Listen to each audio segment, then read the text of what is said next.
திட்டினா வேணால் காதை பொத்திக்கிங்க அப்பப்போ. ஏன் அப்படின்னா இப்போ நான் உங்களை திட்ட போகிறதில்ல, உங்களை கேள்வி கேட்க போகிறதில்ல. நான் ஒரு மோசமான ஒருத்தன் உங்களுக்குள்ளே உட்காந்துருக்கான். இருக்கிறதுலே ஒஸ்ட் ஃபெலோ இந்த வேர்ல்டு அவன். ஆனால் இருக்கிறதுலே பியூட்டிஃபுல் ஃபெலோ இந்த வேர்ல்டு அவன் தான். நல்லவனும் அவன் தான், கெட்டவனும் அவன் தான். உங்களுக்கு நல்லது பண்ணுறவனும் அவன் தான், கெட்டது பண்ணுறவனும் அவன் தான். இறைவனும் அவன் தான், சைத்தானும் அவன் தான். இப்போ இவனை எப்படி ஹேண்டில் பண்ணுறதுன்ற அந்த விஷயம் உங்களுக்கு இன்னும் தெரியல.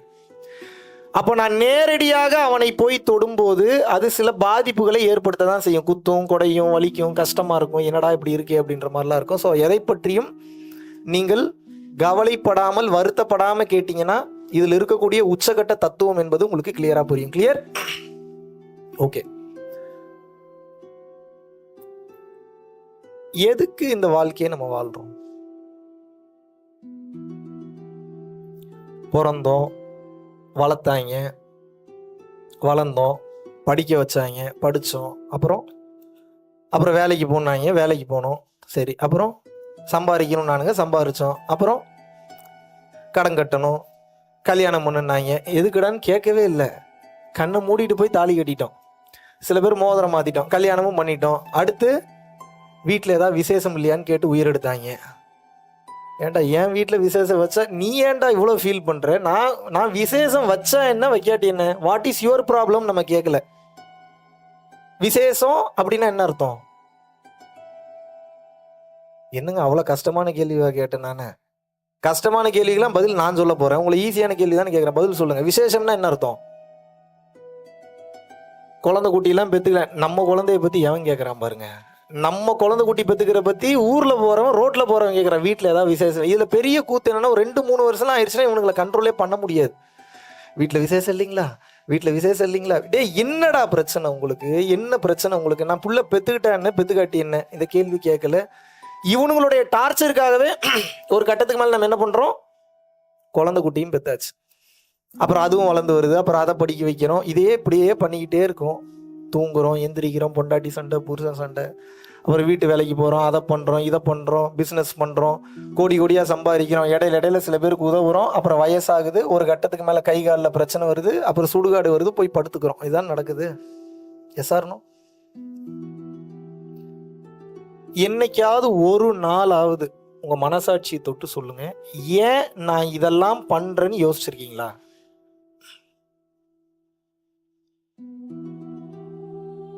யாரும் யோசிக்கல. நீங்க யோசிச்சீங்க அப்படின்னா இங்க உட்கார்ந்துருக்க மாட்டீங்க நேரம். இந்த கேள்வி வந்திருந்தது அப்படின்னா நீங்க இந்த சீட்ல வந்து உட்கார்ந்துருப்பீங்க. சில பேருக்கு இந்த கேள்வி வரும், ஆனா அந்த கேள்வியை ஃபுல்லா கோ த்ரூ பண்ணாம மறுபடியும் பழைய குருடி கதவு தொடடின்னு சொல்லி பழைய வாழ்க்கைக்குள்ளேயே மறுபடியும் என்ட்ரு ஆயிடுறீங்க. இந்த கேள்வியை கேட்கணுமா கேட்கக்கூடாதா? ஒரு மனுஷன் பிறந்ததுல இருந்து சாகிற வரைக்கும் இந்த வேலைக்காக தான் பிறந்தானா? எந்திரிக்கிறோம், சாப்பிட்றோம், தூங்குறோம், எந்திரிக்கிறோம், சாப்பிட்றோம், தூங்குறோம், எந்திரிக்கிறோம், சாப்பிட்றோம், தூங்குறோம். இந்த உடம்பை எதுக்கு பயன்படுத்தினோம்? இந்த உடம்பை எதுக்காக படைச்சாங்க? ஏதாவது நம்ம சிந்திச்சிருக்கோமா நம்ம வாழ்க்கையில? இல்லவே இல்லை. இந்த சிந்தனை மட்டும்தான் ஒரு மனுஷனை மனித நிலையிலிருந்து கடவுள் நிலைக்கு உயர்த்தும். இப்போ நம்ம வெண்ணிலவன் பேசினா, அண்ணன் வந்து குரு, அண்ணன் வந்து மகான், அண்ணன் இப்படி, அண்ணன் அப்படி, ஐயா இப்படி, ஐயா அப்படி, ஐயா வந்து 3 வேளை சாப்பிடுவாரு, 3 வேளை குளிப்பார், எல்லாம் சொன்னா. நான் என்ன சொல்றேன்னா, நான் இருக்கிறதுலே 1ஆம் நம்பர் மானம் கட்டுவேன். விளையாட்டுக்கெல்லாம் சொல்ல, சீரியஸா தான் சொல்றேன். இல்லை வெக்கப்படுறதுக்கு என்ன, மறைக்கிறதுக்கு என்ன இருக்கு? நான் யாரு? 1ஆம் நம்பர் மானம் கட்டுவேன், 1ஆம் நம்பர் பிச்சைக்காரன், 1ஆம் நம்பர் அயோக்கியன், இன்னும் என்னென்ன கெட்ட வார்த்தை இருக்கோ எல்லாம் ஆட் பண்ணிக்கோங்க. 1ஆம் நம்பர் பஞ்ச பரதேசி. இந்த உலகத்துல எவ்வளவு கேவலமான வார்த்தைகள் இருக்கோ அவ்வளவு கேவலமான ஒரு ஆள் நான். இதை நான் உணர்ந்துட்டேன். இதை நான் உணர்ந்ததுனால இன்னைக்கு என்னை எல்லாரும் கடவுள்ன்றாங்க. இது என்ன எனக்கு புரியலையே இந்த கான்செப்ட். நீங்க எல்லாம் உங்களை என்ன நினைச்சுக்கிறீங்க? நான் வாழ்க்கையிலே மிக மிக உயர்ந்தவன், எனக்கு வாழ்க்கையில தெரிய வேண்டிய விஷயம் எல்லாம் தெரிஞ்சிருச்சு, நான் உயர்ந்த நிலைக்கு நான் போயிட்டேன், எனக்கு சின்ன வயசுல இருந்ததோட இப்போ அறிவு ரொம்ப ஜாஸ்தி வந்துருச்சு, நான் பல கோடி ரூபாய் நான் சம்பாரிச்சிட்டேன், நான் எவ்வளோ பெரிய காடி வச்சிருக்கேன் தெரியுமா, நான் ரோல்ஸ் ராய்ஸ் யூஸ் பண்ணுறேன், நான் ரேஞ்ச் ரோவர் யூஸ் பண்றேன், நான் பெரிய கார் வச்சிருக்கேன், நான் பெரிய வீடு வச்சிருக்கேன், நான் 3 பொண்டாட்டி கட்டியிருக்கேன், இதெல்லாம் ஒரு பெருமையா?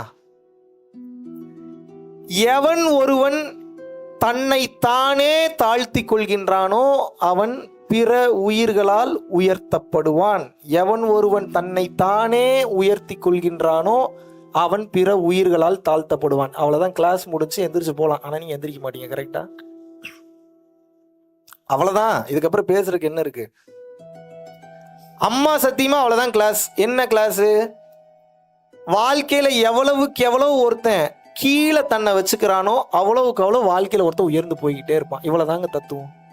இதை புரிஞ்சுக்கிறதுக்கு இன்னும் உங்களுக்கு எத்தனை வருஷம் ஆகணும், எத்தனை வயசாகணும் நீங்க நினைக்கிறீங்க? இது இப்படி சொன்னா புரியாது, உங்களுக்கு நான் கிளியரா சொல்றேன். அடக்கம் அமரருள் உய்க்கும், அடங்காமை ஆரிருள் உய்த்து விடும். அடக்கம் என்பது மிகவும் அவசியம்ங்கிறார். அப்புறம் என்ன சொல்றாரு திருவள்ளுவர்? நல்லா கவனிக்கணும். தன் உயிர் தான் அற பெற்றானை ஏனைய மண்ணுயிரெல்லாம் தொழுங்கிறார். அப்பப்ப திருவள்ளுவரையும் கொஞ்சம் காரணம் இழுத்துப்பேன், ஏன்னா நான் சொன்னா நம்ப மாட்டீங்க. அதனால சின்ன சின்ன கோட் சொல்லுவோம், நல்லா கவனிக்கணும். தன்னுயிர் தானற பெற்றானை ஏனைய மண்ணுயிரெல்லாம் தொழும் அப்படின்னு என்ன அர்த்தம்? தான், தனக்கு, தான் குடும்பம் அப்படின்னு சொல்லி அந்த தான் என்கின்ற தன்மையை விட்டு எவன் ஒருவன் பிற உயிர்களின் நலன் கருதி வாழ ஆரம்பிக்கின்றானோ அவனை இந்த உலகத்தில் உள்ள உயிர்கள் எல்லாம் இறைவனாக பார்க்கும் என்று குறிப்பிடுகிறார். ஏன்? இப்ப நான் பேசுறது, இப்ப நான் கொஞ்சம் மோசமானவன், இருக்கிறதுலே ரொம்ப ஒஸ்ட் ஃபெலோ இந்த வேர்ல்டு. ஏன் அப்படின்னா, ஏதோ பேசினேன், நீங்களும் ஏதோ கேட்டீங்க, அப்படியே ஜாலியா போயிடலான்னு மட்டும் நினைக்காதீங்க.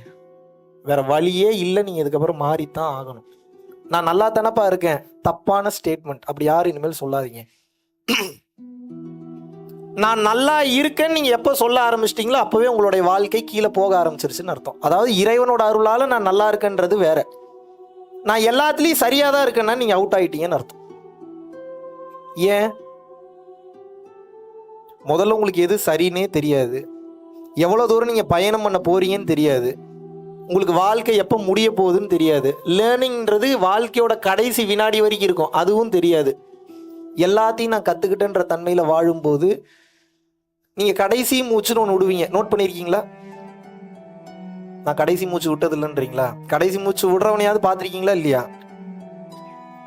எப்படி தெரியுமா கடைசி மூச்சு விடுவான்? எப்படி விடுவான்?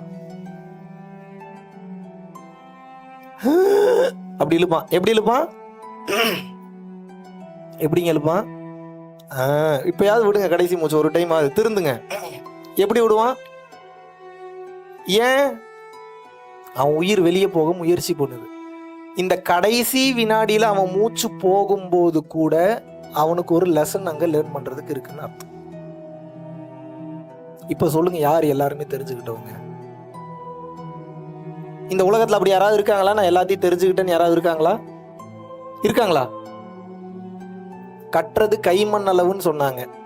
நான் சொல்ற கற்றது கை மண்ணுன்னா கூட அதிகம், கற்றது கை நுனி அளவு கூட கிடையாது. உங்க வாழ்க்கையில நடக்கக்கூடிய எல்லா பிரச்சனைகளுக்கும் மாபெரும் காரணம் என்ன அப்படின்னு வந்து கேட்டீங்கன்னா தெளிவா புரிஞ்சுக்கணும். உங்களுக்கு இருக்கக்கூடிய திமிரு வேற ஒண்ணுமே கிடையாது. உங்க வீட்டு திமிரு எங்க வீட்டு திமிருலாம் கிடையாது. அநியாயத்துக்கு திமிரு. கொஞ்சம் அழகா இருந்துட்டா உங்களை கையில பிடிக்க முடிய மாட்டேங்குது.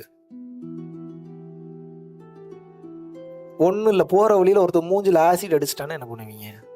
இவ்வளவு நாள் எதை வச்சு நீங்க பில்டப் பண்ணிட்டு இருந்தீங்க? உங்க அழகை வச்சுதான் பில்டப் பண்ணிட்டு இருந்தீங்க. இப்ப ஆசிட் அடிச்சிட்டான், இப்ப எதை புடிச்சிட்டு நீங்க வாழ்வீங்க? இத்தனை நாள் அழகு இருந்தது, அதை காமிச்சு வாழ்ந்தீங்க. அழகு இருந்தது, அதை காமிச்சு இம்ப்ரெஸ் பண்ணீங்க. நான் ஆண் பெண் 2 பேரையும் சேர்த்து தான் சொல்றேன். இது யாருக்குமே ஜெண்டர் பயாஸே கிடையாது இதுக்கு.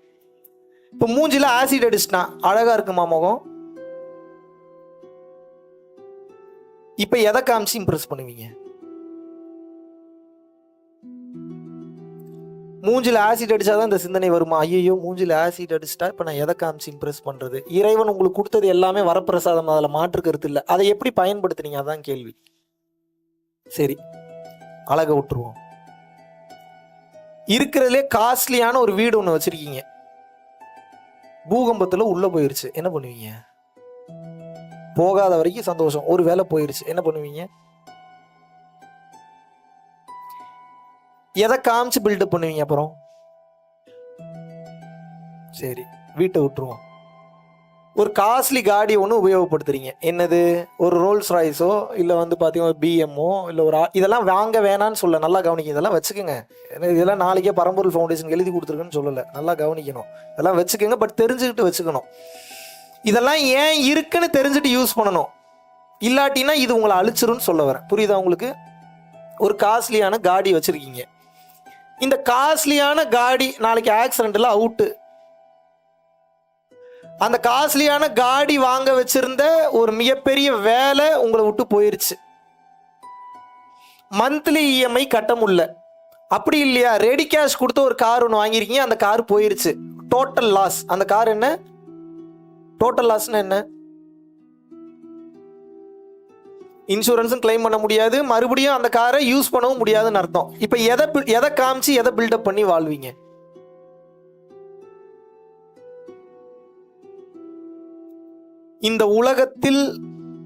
இந்த உலகத்திலிருந்து நீங்கள் எடுக்கக்கூடிய எந்த ஒரு பொருளும் நிரந்தரமானது கிடையவே கிடையாது. இதை முதல்ல புரிஞ்சுக்கணும். நீங்க மறைச்சு வச்சு பேசுறதுக்கு எதுவும் இல்லை, நல்லா கவனிக்கணும். இந்த உலகத்திலிருந்து எடுக்கக்கூடிய எந்த விதமான பொருட்களும், உங்களுக்கு கொடுக்கப்பட்ட அறிவும், உங்களுக்கு கொடுக்கப்பட்ட அழகும், உங்களுக்கு கொடுக்கப்பட்ட பொருளும், உங்களுக்கு கொடுக்கப்பட்ட பொறுப்பும், உங்களுக்கு வாய்க்கப்பட்ட தாயும் தந்தையும், உங்களது கணவனும் மனைவியும் குழந்தையும், ஒருத்தம் கூட உங்க கூட வரமாட்டான். உங்களுக்கு ஒரு கஷ்டம் நான் எழுதி வச்சுக்கோங்க. இல்லையே என் புருஷன் கூட வராரு, கடைசி வரைக்கும் கூட வருவாரான்னு யோசிச்சு பார்க்கணும். இல்லையே என் மனைவி கூட வராளே, கடைசி வரைக்கும் கூட வருவாங்களான்னு யோசிச்சு பார்க்கணும். அப்ப என்ன எழுதிட்டாரு? காதற்ற ஊசியும் வாராதுக்கான் கடை ஒலிக்க. டேய், நீ வந்து ஒரு ஊசியில நூல் கோர்க்கணும்னா அதுக்கு ஒரு ஓட்டை இருக்கணும் அந்த ஊசிக்கு பின்னாடி, அதானே? அதான் காதற்ற ஊசி. அந்த காது இல்லாத அந்த ஊசி இருக்குல்ல, அது தங்க ஊசியா இருந்தாலும் ஏதாவது பிரயோஜனம் இருக்கா? வேணா நீங்க வச்சு உங்களை வேணா குத்திக்கலாம், உங்க கண்ணை வேணா நீங்களே குத்திக்கலாம். வேற அதை வச்சு பயன்படுற மாதிரி ஏதாவது ஒரு விஷயம் சொல்லுங்க. பயன்படுத்த முடியுமா? நோவே. இதுல நீ என்ன தெரிஞ்சுக்கணும்? பிறப்பு என்ற ஒன்று வந்தவுடன் இறப்பு என்ற ஒன்று உங்களுக்கு தீர்மானிக்கப்பட்டு விட்டது. அதில் எந்தவித மாற்று கருத்தும் இல்லை. ஆனா இதுல பிரச்சனை என்ன அப்படின்னா, ஜாலியா போறேன்ற, நீங்க ஜாலியா தான் வாழணும். ஆனா ஜாலியா வாழ்றதுன்னா என்னன்னு தெரியாம ஜாலியா வாழ்ந்துட்டு இருக்கீங்க. இது எங்க கொண்டு போய் முடிக்கணும் வந்து பாத்தீங்கன்னா, இப்பவே உங்களுக்கு வண்டி ஓட்டுறதுல கண்ட்ரோல் இல்லை. லெஃப்ட் போறீங்க, ரைட்டு போறீங்க, இஷ்டத்துக்கு லேண்ட் மாதிரி ஓட்டுறீங்க, யூட்டன் பண்ண வேண்டிய இடத்துல ரிவர்ஸ் வரீங்க, ரிவர்ஸ் வர வேண்டிய இடத்துல யூட்டன் பண்றீங்க, தப்பா காடி ஓட்டிட்டு இருக்கீங்க. இப்படியே ஓட்டிக்கிட்டு இருந்தீங்கன்னா ஒரு கட்டத்துக்கு மேல என்ன ஆகுனா ஆக்சிடென்ட் ஆகி செத்து போயிருவீங்கன்ற. இந்த உடம்பு என்கின்ற இந்த காடியை ஓட்டுறதுக்கு ஒரு சில ஃபார்முலா இருக்கு, அது தெரிஞ்சுக்கணும். இது வாங்க, அடுத்து வந்து ஈப்போல கிளாஸ் நடக்குது, நான் அங்கே சொல்லித்தரேன்லாம் சொல்ல விரும்பல. ஏன் அப்படின்னா நான் கொஞ்சம் வில்லங்கமானவன். எப்படி நாளைக்கு நானும் உயிரோடு இருப்பேனான்னு தெரியாது, நீங்களும் உயிரோடு இருப்பீங்களான்னு தெரியாது. S or no? 25ஆம் தேதி ஈப்போ வரைக்கும் நான் உயிரோடு இருந்தால் தான் ஈப்போ கிளாஸ். 25ஆம் தேதி நான் உயிரோடு இல்லைன்னா ஈப்போ கிளாஸ் வச்சா என்ன, வைக்காட்டி என்ன? Yes or no? அதனால் இன்றைக்கே முடிஞ்ச அளவுக்கு இந்த 1 மணி நேரத்தில் 1.5 மணி நேரத்தில் எவ்வளோ சொல்லித்தர முடியுமோ சொல்லித்தரேன். எஸ்கேப் ஆயிருங்க. இன்னைக்குள்ள இந்த உண்மையை நீங்கள் தெரிஞ்சுக்கிட்டீங்கன்னா கூட நாளான்னைக்கு உலக அழியுதுன்னு வச்சுப்போம்.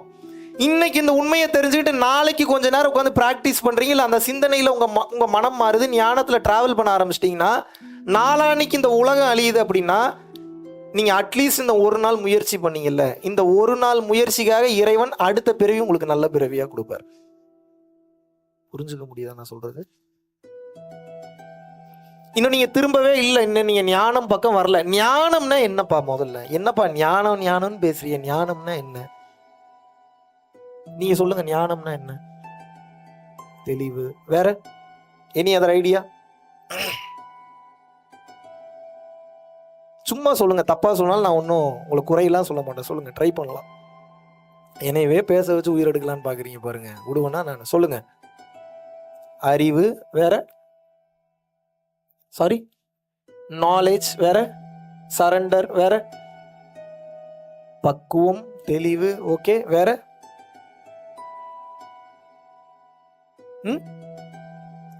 புரிதல் வேற, ஞானத்துக்கு அப்படியே ஆங்கில விளக்கம் கொடுக்குறீங்க, விஸ்டம் அப்படின்னு. விஸ்டம்னா ஞானம்னு அர்த்தம். ஞானம்னா என்னன்னு கேட்குறேன். இறையாற்றல். ஓகே. உண்மையை தெரிந்து கொள்ளுதல். அவருக்கு நல்ல ஒரு கிளாப் ஒன்று பண்ணுங்க. புட் ஸ்டாப்ல. ஞானம் அப்படின்னா என்னன்னு அர்த்தம் அப்படின்னா உண்மை அல்லது சத்தியம்னு அர்த்தம். ஞானம்னா என்ன? உண்மை அல்லது சத்தியம் என்று பொருள். பட் இந்த ஞானம் அல்லது சத்தியம் என்பது எல்லாருக்கும் புரியாது. ஏன் தெரியுமா புரியாது? நீங்க பொய்யிலேயே வாழ்ந்து பொய் உங்களுக்கு பிடிச்சி போய் பொய்யில சுகம் காண அதுல நீங்க டிராவல் பண்ணி அதுலயே ஆரம்பிச்சிட்டதுனால உண்மைன்னு ஒன்று இருந்தாலும் அதில் டிராவல் பண்ணுறதுக்கு உங்கள் யாருக்கும் இன்ட்ரெஸ்ட் இல்லை. அது எவ்வளோ பெரிய சுகம் லேட்டராக கொடுக்கட்டுங்க, முதல்ல இன்னைக்கு எனக்கு சுகம் வேணுங்க, அதனால் நான் பொய்யிலேயே வாழ்ந்துக்கிறேன்றீங்க. இதை ப்ரூவ் பண்ணிடலாமா? ப்ரூவ் பண்ணிடலாமா? ஏன் ஞானம் எல்லாத்துக்கும் பிடிக்கிறது இல்லை? ஏன் ஞானம் எல்லாருக்கும் பிடிக்கிறது இல்லை அப்படின்னா ஒரு சின்ன ஒரு எக்ஸாம்பிள் உங்களுக்கு சொல்கிற மாதிரி சொன்னோம், புரிகிற மாதிரி சொன்னால் புரிஞ்சிடும். ஒரு எக்ஸாம்பிளுக்கு சொல்கிறேன். இப்போ அழகான ஒரு பொண்ணை பார்த்து, இல்லை அழகான ஒரு பொண்ணு ஒரு பையனை பார்த்து, உன் கண் எவ்வளோ க்யூட்டாக இருக்குது அப்படின்னு சொல்கிறோம். இது நல்ல வார்த்தை தானே, ஒன்றும் தப்பான வார்த்தை ஒன்றும் இல்லையே. காலையில் தூங்கி எழுந்திரிச்சோடனே கண்ணை பார்த்த எவனோ ஒருத்தன் இந்த வார்த்தையே சொல்லுவானா? உங்களுக்கு ஞானத்தை இதுக்கு மேலே எளிமையாக எனக்கு விளக்கம் கொடுக்கவே முடியாது. உன்னுடைய கூந்தலின் நறுமணம் எவ்வளவு அருமையாக இருக்கு. உண்மையாகவே குளிக்காம 4 நாள் இருந்த ஒருத்தன் அந்த கூந்தலின் நறுமணத்தை மோந்து பார்த்துட்டு உன்னுடைய கூந்தலின் மனம் மிகவும் அழகாக இருக்கு, மிகவும் அருமையா இருக்கு சொல்லுவானா? சொல்லுவானா? நெற்றிக்கண் திறப்பினும் குற்றம் குற்றமேன்னு சொல்லி நக்கீரரே ப்ரூவ் பண்ணிட்டாரு. பெண்களின் கூந்தலிற்கு இயற்கையில் மனமே இல்லை அப்படின்னு சொல்லி நக்கீரர் வாதாடுறாரு. சிவபெருமான் என்ன சொல்றாரு? இல்லை இருக்குன்றார். வேணும்னே வந்து வம்புழுக்கிறாரு. அவர் வேற மேட்ரு. அவர் வந்தது வேற விஷயத்துக்காக வந்தார். இருந்தாலும் அப்புறம் சண்டை போடுறாரு, அப்புறம் நெத்திக்கண்ணை திறக்கிறாரு, எரிக்கிறாரு. இருந்தாலும் நீ செஞ்சது தப்பு தான்றாப்புல. அதுக்கப்புறம் அவருக்கு உயிர் கொடுக்குறாரு, அது வேற கணக்கு. இருந்தாலும் கூட உண்மை என்ற ஒன்று இருக்கு இல்லையா? இப்போ எதுக்கு இதை சொன்னேன் அப்படின்னா, ஜோக்ஸ் அப்பார்ட், இதுல இருக்கிற உண்மையை தெரிஞ்சுக்கணும். இந்த மாதிரி தான் பொய் சுகங்களுக்கே உங்களது மனமும் உங்களது உடலும் பழகி விட்டது முழுக்க முழுக்க. இப்போ ஒரு எக்ஸாம்பிளுக்கு நான் சொல்றேன். உங்களை கல்யாணம் பண்ண வேணான்னு சொல்ல, லவ் பண்ண வேணான்னு சொல்ல, லிவின்ல இருக்க வேணான்னு சொல்ல, குழந்தை குட்டி பெற்றுக்க வேணான்னு சொல்ல, நான் எதுவுமே சொல்லலை. நான் ஒன்னே ஒன்று தான் சொல்றேன். எதுக்கு நான் இதெல்லாம் பண்றேன்? இந்த கேள்வியை மட்டும் கேட்கணும் நீங்க அப்பப்போ. இந்த கேள்வி கேட்டீங்கன்னா தான் பதில் கிடைக்கும், இல்லை என்றால் பதில் கிடைக்காது. ஏன் ஞானம் ஒருத்தனுக்கு அவசியம் அப்படின்னா, கடைசி வரைக்கும் உண்மையை உங்களால தெரிஞ்சுக்க முடியாமே போயிடும். அது உண்மைன்றியா? அப்படி என்னதான்டா உண்மை? எவ்வளோ பெரிய உண்மை சொல்லிடலாமா? வெளிப்படையா சொல்லிடலாமா? என்னதான்டா உண்மை? அப்படி இங்க என்னதான் இருக்கு? இங்க ஒண்ணுமே இல்லை, அதுதான் உண்மை. என்னடா சேர் இருக்கு, டவுசர் இருக்கு, பேண்ட் இருக்கு, லைட் இருக்கு, பின்னாடி இவ்வளவு பெரிய எல்இடி இருக்கு, சட்டை இருக்கு, வேஷ்டி இருக்கு, மைக் இருக்கு, இல்லைன்றியே. இருக்கு ஆனா இல்லை. குழப்பறானா? கரெக்டா சொல்றேனா? கரெக்டா இருக்கு, ஆனா லைட்டா குழப்புற மாதிரி இருக்கு. கொஞ்சம் தெளிவா சொல்லலாமா? உங்களுக்கு புரியுற மாதிரி சொல்றேன். இந்த 2 கண்களுக்கு பேர் ஊனக்கண்கள். இந்த 2 கண்களுக்கு பேர் என்ன? ஊனக்கண்கள். இந்த 2 கண்கள் வழியாக நீங்கள் எதை பார்த்தாலும் இருப்பது போல தோன்றும், ஆனால் உண்மையில் அந்த பொருள் அங்கே இல்லை. இது உங்களுக்கு இப்ப புரியாது. அது ஒரு குறிப்பிட்ட லெவலுக்கு மேல நீங்க பயிற்சி பண்ணியோ இல்லை ஜீவகாருண்யத்துல இருந்து உயிர்களுக்கு சேவை செய்யும் போதுதான் புரியும். இப்போதைக்கு ஜஸ்ட் கண்டென்ட்டை மட்டும் புரிஞ்சுக்குங்க. இந்த 2 கண்கள் வழியாக நீங்கள் பார்க்கக்கூடிய எந்த பொருளும் உண்மை இல்லை. மரம் இருக்கு ஆனா இல்லை, காத்து இருக்கு ஆனா இல்லை, போர்டு இருக்கு ஆனா இல்லை. இதை எப்படி ப்ரூவ் பண்ணலாம்? கார்ல போயிட்டே இருக்கீங்க, போயிட்டு இருக்க முன்னாடி தண்ணீர் இருப்பது போல தோன்றும். ஸ்லோ பண்ணி இறங்கி போய் பார்த்தீங்கன்னா தண்ணி இருக்காது. அந்த தண்ணிக்கு பேர் என்ன? காணல் நீர், அல்லது இங்கிலீஷ்ல சொல்லணும்னா மிராஜ். அங்க இருக்கு ஆனா இல்லை. அதுபோல இறைவன் இந்த உலகம் எனும் மாயையை ரொம்ப பியூட்டிஃபுல்லா, மிகப்பெரிய இன்ஜினியரிங் மைண்டோட ஒரு பிசுறு கூட இல்லாம பெர்ஃபெக்டா கிரியேட் பண்ணியிருக்கிறாரு. ஆனா அதை உங்களால கண்டுபிடிக்க முடியாது. இதுல பெரிய கூத்து என்னன்னா, இதுக்குள்ள இருக்கிற வரைக்கும் உங்களால அதை கண்டுபிடிக்கவே முடியாது. இதனாலதான் இதற்கு பேர் மாயை என்று வைத்தார்கள். இதுக்கு பேர் என்ன? மாயை. மாயை என்றால் என்ன அர்த்தம் அப்படின்னா பொய் என்று பொருள். அப்ப மெய் என்பது என்ன? இந்த உடலையும் மெய் என்று கூறுவார்கள், பட் இந்த உடலும் பொய் தான். அப்ப உண்மையான மெய் என்பது என்ன? ஒன்னும் இல்லை. ந புண்ணியம் ந பாபம்ங்கிறார் ஆதிசங்கரர். என்ன சொல்றாரு? இங்க பாவமும் இல்லை புண்ணியமும் இல்லை. எப்போ? தெளிஞ்சவனுக்கு. தெரியாதவனுக்கு எல்லா பாவமும் இருக்கு, எல்லா புண்ணியமும் இருக்கு. தெளிஞ்சவனுக்கு தான் புண்ணியம் இல்லை பாவம் இல்லை. இரவும் இல்லை பகலும் இல்லை, நல்லதும் இல்லை கெட்டதும் இல்லை, ஆணும் இல்லை பெண்ணும் இல்லை, நிலமும் இல்லை நீரும் இல்லை, காற்றும் இல்லை, ஒளிமண்டலமும் இல்லை வளிமண்டலமும் இல்லை, எதுவும் இல்லை. ஆனா எல்லாம் இருப்பது போலவே தோன்றும். ஏன்? இதெல்லாம் இல்லைன்னு சொல்லி எது தெரியுமா பார்க்கும்? உங்களோட ஆன்மா தான் பார்க்கும். அந்த ஆன்மாவை ஒரு டப்பாக்குள்ள போட்டு அடைச்சிட்டானுங்க. அந்த டப்பாக்கு பேரு உடல்னு அர்த்தம். இந்த உடலுக்குள்ள உங்களுடைய ஆன்மா இருக்கிற வரைக்கும் இது பொய்யாக தோன்றும், ஆனால் இது எதுவும் உண்மை கிடையாது. இது எல்லாமே இருக்கிற மாதிரி தெரியும், ஆனா இது எதுவுமே இல்லை. உண்மை போல தோன்றும், ஆனால் இது எதுவும் உண்மை இல்லை. இருந்தாலும் வேற வழி இல்லை. இந்த உலகத்துல நம்ம வாழ்ந்துதான் ஆகணும். எப்படி வச்சிருக்கான் பாருங்க ஆப்பு. இப்ப என்னதான் என்னை செய்ய சொல்றேன்?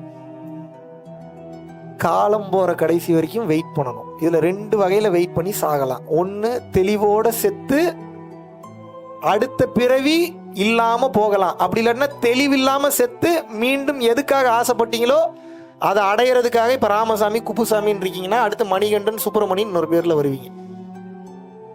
ஏன்? உங்கள் மனம் ஒரு விஷயத்திற்காக ஆசைப்பட்டது. நீங்கள் ஆசைப்பட்ட அந்த காரணத்திற்காக இறைவன் பெரும் கருணை கொண்டு உங்களுக்கு மீண்டும் இன்னொரு உடலை கொடுக்கிறார். அவர் உங்களுக்கு கெட்டது பண்ணல. அவர் என்ன பண்றாரு? நீ தானே இங்க வாழணும்னு ஆசைப்பட்ட, வாழு, போ, செகண்ட் ரவுண்ட் போயிட்டு வான்னு இன்னொரு உடலை கொடுத்து அனுப்புறாரு. இதுதான் நடக்குது. மீண்டும் மீண்டும் இது நடக்கும். மீண்டும் மீண்டும் நடக்கும். again and again and again and again and again and again and again it will happen in your life. ஏதா புரியுதா நான் சொல்றது? நான் பெரிய பெரிய தத்துவங்கள்லாம் சொன்னா குழம்பிறீங்க. தன்னை அறிய தனக்கு கேடில்லை, தன்னை அறியாமல் தானே கெடுகிறான், தன்னை அறியும் அறிவை அறிந்த பின் தன்னை அர்ச்சிக்கத்தான் இருந்தாலே உடம்பாரையின் உயிர் அழிவர் திடம்பட மெய்ஞானம் சேரவும் மாட்டார். உடம்பை வளர்க்கும் உபாயம் உணர்ந்த பின் உடம்பை வளர்த்தேன் உயிர் வளர்த்தேனே ஓடி ஓடி ஓடி ஓடி உட்கலந்த ஜோதியே. இது என்ன புரியும் உங்களுக்கு? இப்படிலாம் நான் பாடினா இப்படியே பார்த்துக்கிட்டே இருப்பீங்க. நீ கடைசி ஏதோ பேசுறாரு, பெரிய அறிவாளி போல. நான் அறிவாளின்னு எனக்கு தெரியும். சில நேரங்களில் நான் மிகப்பெரிய முட்டாள்ன்றது எனக்கு தெரியும். இப்போ நான் அதை ப்ரூவ் பண்ண வரல. நான் அறிவாளியோ முட்டாளோ என்ன விடுங்க. நீ என்ன ஆராய்ச்சி பண்ணீங்கன்னா தோற்று போயிடுவீங்க. நான் எப்போ என்ன மனநிலையில் எப்படி செயல்படுவேன்றது யாராலையும் கண்டுபிடிக்க முடியல. என்னாலேயே கண்டுபிடிக்க முடியல. நீங்கள் எப்படி கண்டுபிடிப்பீங்க? என்னுடைய நோக்கம் என்னன்னா, உண்மையை தெரிஞ்சுக்கங்க, புரிஞ்சுக்கங்க, எஸ்கேப் ஆயிருங்க. ஏன் அப்படின்னா, இல்லாட்டினா மீண்டும் மீண்டும் பிறப்பீங்க. ரொம்ப கொடூரமான காலகட்டம்லாம் இதுக்கப்புறம் வரப்போகுது. நீங்கள் நினைக்கிற மாதிரி விளையாட்டு காரியம்லாம் இது கிடையாது. உங்களுக்கு புரிய மாட்டேங்குது. இப்போ நான் ஒரு சின்ன ஒரு கேள்வி கேட்குறேன், இதுக்கு நீங்கள் பதில் சொல்லுங்கள். இன்னும் எவ்வளோ கொடூரமான வாழ்க்கையில் நீங்கள் போய் வாழ போறீங்கன்னு தெரியும். இதுவே மாயைன்றேன். இப்போ இங்கே வாழ்கிறதுக்கே பிடிக்காம தண்ணி அடிக்கிறீங்க, சரக்கு அடிக்கிறீங்க, மற்ற போதைப் பொருட்கள் யூஸ் பண்ணுறீங்க. இதெல்லாம் நான் தப்புன்னு சொல்ல வரல. ஆனால் இதில் போய் சிக்கிட்டீங்கன்னா மாட்டிப்பீங்க, வெளியில் வர முடியாது. உள்ளே போகிறவனுக்கு வெளியே வர தெரியணும். மரம் ஏறுறவனுக்கு கீழே இறங்கவும் தெரியணும். ஏற மட்டும்தான் தெரியுது, மேலேயே உட்காந்துக்கிங்க, இறங்க தெரிய மாட்டேங்குது. என்ன பண்ணுவீங்க? இது போக போக எங்கே கொண்டு போய் நிப்பாட்டும்னா நல்லா கவனிக்கணும். இப்போ ஒரு சின்ன ஒரு கேள்வி கேட்குறேன். உங்களுக்கு ரொம்ப பிடிச்ச ஒரு ஆள் இருக்கார், அவர் செத்து போயிட்டார். அவர் தான் உங்களுக்கு ரொம்ப பிடிக்கும். இப்போ அவரை உயிரோட கொண்டு வர முடியுமா? ஆனால் இப்போ உயிரோட கொண்டு வரலாம், மீண்டும் அவங்ககிட்ட நீங்கள் பேசலாம், வாழ்க்கை வாழலன்னா என்ன பண்ணுவீங்க? கொண்டு வருவீங்களா மாட்டீங்களா? ஹானஸ்டாக பேசணும், ஞானி மாதிரி பேசக்கூடாது. விருப்பப்படுவீங்களா மாட்டீங்களா? விருப்பப்படுவீங்களா மாட்டீங்களா? கொண்டு வருவானுங்க. விர்ச்சுவல் ரியாலிட்டின்னு ஒன்று. அந்த விர்ச்சுவல் ரியாலிட்டிக்குள்ளே போயிட்டீங்கன்னா நீங்கள் விருப்பப்படுற கேரக்டர் ஒரிஜினலாகவே அங்கே வந்துடும். அந்த கேரக்டரோட நீங்கள் வாழலாம். உங்களோட கான்ஷியஸ்னஸ் ஃபுல்லாக அதில் போயிடும். அதில் ப்ரோக்ராம் பண்ணிவிடுவான். இப்போ கொண்டு வந்துட்டான் யார்? Elon Musk. நியூராலிங்க்னு ஒன்று கொண்டு வந்திருக்கான். சிப்பை வந்து மூளையில் இன்செர்ட் பண்ணி இப்போ அந்த உயிர் வந்து ரெக்கவர் ஆகிட்டு இருக்கு. ஆல்ரெடி அனௌன்ஸ் பண்ணிட்டானுங்க. அந்த சிப்பை எடுத்து உங்கள் பிரெயின்லாம் பொருத்துவானுங்க அவனுங்க. எதுக்குன்னு நினைக்கிறீங்க? அவன் எந்த மாரியம்மன் கோயிலுக்கு நேர்ந்து விட்டு வந்திருக்கான் உங்களுக்கு நல்லது பண்ணுறதுக்கு? எவன் உங்கள் நன்மைக்காக வரான்னு சொல்லுங்கள். இப்போ எனக்கே ஒரு சுயநலம் இருக்குது, வெளிப்படையாக சொல்கிறேன். உங்களுக்கெல்லாம் கிளாஸ் எடுக்கலாம், எனக்கு டிக்கெட் கொடுக்க மாட்டானுங்க மேலே. இப்போ அந்த சுயநலத்துக்காக தான் நான் பேசிகிட்டு இருக்கேன். எனக்கே சுயநலம் இருக்குது. பிஸ்னஸ் மேனுக்குலாம் சுயநலம் இருக்குமா இருக்காதா? இப்போ புரியுதா உங்களுக்கு? இப்போ இதெல்லாம் வந்துருச்சுன்னா என்ன ஆகுனா, உட்கார்ந்த இடத்துல இருந்து உங்களை ஆப்ரேட் பண்ணுவான். அப்போ அந்த விர்ச்சுவல் ரியாலிட்டிக்குள்ளே போயிட்டீங்கன்னா நீங்கள் எந்த கேரக்டர் விருப்பப்படுறீங்கன்னா அந்த கேரக்டர் கூடயே வாழலாம். அந்த கேரக்டர் கூடயே பயணம் பண்ணலாம், சுகமாகவே இருக்கலாம், சந்தோஷமாகவே இருக்கலாம். இது இருக்கிறதெல்லாம் போதையெல்லாம் விட பெரிய போதை இது. இந்த போதைக்கு நீங்கள் அடிக்ட் ஆகிட்டீங்கன்னா இதுவே மாயைன்ற. அப்போ அதுக்கு பேர் என்ன? மாயையிலே கேவலமான மாயை. அந்த மாயைக்குள்ளே போயிட்டீங்கன்னா இங்கே வர்றதுக்கே பிடிக்காது. நீங்கள் அதுக்கு அடிக்ட் ஆகிட்டீங்கன்னா சோலி சுத்தம் முடிஞ்சு, க்ளோஸ், சாப்டர் க்ளோஸ். உங்களுக்கு இங்கே வர்றதுக்கு பிடிக்கவே பிடிக்காது. பசிக்காது, மாத்திரை போட்டுப்பீங்க, வேலை செய்ய பிடிக்காது, உழைக்க பிடிக்காது, எக்ஸசைஸ் பண்ண பிடிக்காது, ஹெல்த்தியாக இருக்கிற மாதிரியே இருப்பீங்க. எப்படி இது உங்களுக்கு புரிய வைக்கலான்னு அவதார் படம் எத்தனை பேர் பார்த்தீங்க? சும்மா கை தூக்குங்க. என்னங்க இப்போ இதில் என்னங்க குற்றம் இருக்குது? பார்த்தீங்களா அந்த அவதார் படம்? பார்த்தீங்களா? இவன் இங்கே கால் முடியாமல் படுத்திருப்பான், ஆனால் இவனோட உயிர் எங்கே இருக்கும்? வேற ஒரு உலகத்தில் இருக்கு. அங்கே நல்ல ஹெல்த்தியாக ஊர் சுற்றிட்டு இருப்பான். அந்த மாதிரி ஆயிடுவீங்க நீங்கள். இது நடக்கும் இல்லை, நடக்க போகுது. பார்த்ததுனால தான் சொல்கிறேன், பார்க்காதனால சொல்கிறேன். எல்லாத்தையும் ப்ரூஃபோட தான் பேசுகிறேன். நீங்கள் எதிர்பார்க்குற மாதிரி என்னால் ஃபிசிக்கல் ப்ரூஃப்லாம் காட்ட முடியாது. நம்புங்க, உங்கள்கிட்ட பொய் சொல்லி எனக்கு ஒன்றும் நடக்க போகிறதில்ல. உங்கள்கிட்ட பொய் சொல்லி எனக்கு என்ன நடக்க போகுது? இதெல்லாம் நீங்கள் போய் சிக்கிக்கிட்டீங்கன்னா உங்களால் வெளியில் வரவே முடியாது. இந்த மாயிலிருந்தே உங்களால் வெளியில் வர முடியல. இப்போ ஒரு எக்ஸாம்பிளுக்கு ஒரு சிகரெட் அடித்து பழகிட்டீங்க, ஒரு சரக்கு அடித்து பழகிட்டீங்க. இந்த போதையே அடிக்கடி உங்களை இதுக்கு பேர் ட்ரிகரிங் பாயிண்ட்ஸும்பாங்க. அடுத்து வேறு எவனா சரக்கு அடிக்கும் போதோ சிகரெட் அடிக்கும் போதோ ஸ்மெல் அடிக்கும். அந்த ஸ்மெல் லைட்டாக நீங்கள் ஸ்மெல் பண்ணும்போதோ இல்லை அந்த டப்பாவை எங்கேயாவது விஷுவலாக பார்க்கும்போது ட்ரிகர் ஆகும். உங்களுக்கு ஆகுதா ஆகலையா? உங்களையே அடின்னு சொல்லுது. அந்த ட்ரிகரிங் பாயிண்ட்டை உங்களால் கிராஸ் பண்ணி வேணான்னு சொல்ல தெரில. அதனால தான் அடிக்ட் ஆகிடுறீங்க அதுக்கு. எஸ்ஆர்னோ? நீங்கள் இப்போ இதுலேருந்தே வெளியில் வர தெரியல உங்களுக்கு. நீங்கள் இதெல்லாம் போய் அடிக்ட் ஆகிட்டீங்கன்னா எப்படி வெளியில் வருவீங்க? உங்கள் ஆன்மா எப்படி நிம்மதி நிலைக்கு போகும்? முதல்ல ஆன்மா நிம்மதி நிலைன்னா என்னன்னு தெரிஞ்சுக்கோங்க. எதுக்கெல்லாம் ஆசைப்படுறீங்களோ அதை அடையிற வரைக்கும் இந்த ஆன்மாவை விடுதலை அடைய விடாமல் உங்கள் மனசு இறுக்கி பிடிச்சி வச்சுருக்கோம். நல்லா கவனிக்கணும். நீங்கள் எதுக்கெல்லாம் ஆசைப்படுறீங்களோ 2 வகையில் அந்த ஆசையிலேருந்து வெளியில் வரலாம். ஒன்று, கொஞ்சம் யோசித்து இந்த ஆசை அவசியம் தானா, முக்கியம் தானா, இது நம்மளை எவ்வளோ தூரம் கொண்டு போய் விடப்போகுது, இது எந்த மாதிரியான கான்சிக்வன்சஸ் கொண்டு வரும், 80 வயசு வரைக்கும் வாழ்ந்து அந்த நிலைக்கு போகிறதுக்கு நான் ஏன் அதை பண்ணேன், இப்போவே அதுலேருந்து வெளியில் வந்துடுறேன்னு வெளியில் வந்தாலும் அந்த ஆசையிலேருந்து வெளியில் வந்துடலாம். இதுக்கு பேர் புரிதல் அல்லது ஞானம் அல்லது ஞான புரிதல். இப்படியே வெளியில் வரலாம். அப்படி இல்லைன்னா செருப்படிப்பட்டு, மிதிப்பட்டு, அவமானப்பட்டு, துன்பப்பட்டு, துயரப்பட்டு, அசிங்கப்பட்டு, வெக்கப்பட்டு, வேதனைப்பட்டு, காஞ்சிப்பட்டு, அந்த பட்டு இந்த பட்டு, எத்தனை பட்டு இருக்கோ அத்தனை பட்டு வச்சுக்கோங்க. அத்தனையும் பட்டு அதுக்கப்புறம் ஒரு 100 கோடி ரூபாய் இழந்து அந்த இடத்துக்கு போய் வயசாகி கைகால் விளங்காமல் போய் அதுக்கப்புறம் யோசிப்பீங்க, ஓ 80 வயசானா வேகமாக ஓட முடியாது போல. 80 வயசானா வேகமாக ஓட முடியாதுன்றத ஏன் 20 வயசுலேயே யோசிக்கிறதுக்கு உங்களுக்கு கெப்பாசிட்டி போயிருச்சா? ஒவ்வொரு சுச்சுவேஷனையும் நான் போய் ஃபீல் பண்ணி ஃபேஸ் பண்ணி தான் அந்த அனுபவத்தை நான் கற்றுப்பேன் அப்படின்னா ரொம்ப சிரமம். இதுக்கு பேர் சுய புத்தி. சொல் புத்தியிலே திருந்துட்டீங்கன்னா கான்சிக்வன்சஸ் கம்மி. சுய புத்தியில் திருந்துறவும் திருந்தலாம், ஆனால் அதுக்கெல்லாம் ரொம்ப தைரியசாலியாக இருக்கணும், வில் பவர் ரொம்ப ரொம்ப ஜாஸ்தி இருக்கணும், உள்ளே போகிறவனுக்கு வெளியில் வர தெரியணும். அப்படிலாம் இருக்கிறவங்க ரொம்ப ரொம்ப ரொம்ப ரொம்ப கம்மி. சிக்கிப்பீங்க, மாட்டிப்பீங்க, உங்களால் நிச்சயமாக வெளியே வர முடியாது. புரிந்து கொள்ளுங்கள், இந்த உலகம் என்பது மாபெரும் மாயை. உங்களை அழிப்பதற்குண்டான அனைத்து பிளானையும் போட்டானுங்க. நீங்கள் இன்று உண்ணக்கூடிய உணவு உணவல்ல, விஷம். மண் மலடாகி விட்டது, காற்று மாசுபட்டு விட்டது, நீர் கலப்படம் செய்யப்பட்டு விட்டது, நீங்கள் உண்ண அஜினோமோட்டோ கலக்கப்பட்டு விட்டது. இப்போ ஒரிஜினல், இப்போ ஒருத்தன் நல்லெண்ணெய்னு ஒன்று கொடுக்குறான், அதுக்கு என்ன தெரியுமா விளக்கம் கொடுக்குறான்? கசப்பு சுவையே இல்லாத சுத்தமான நல்லெண்ணெய். அடே கசப்பு சுவை இல்லைன்னா அது நல்லெண்ணெயே இல்லடா, நீ என்னடா நல்லெண்ணெய் கொடுக்குற? எனக்கு புரியலையே. முதல்ல நம்ம எப்படி விளக்கிட்டு இருந்தோம்? பேஸ்ட் பிரஷை வச்சா விளக்கிட்டு இருந்தோம்.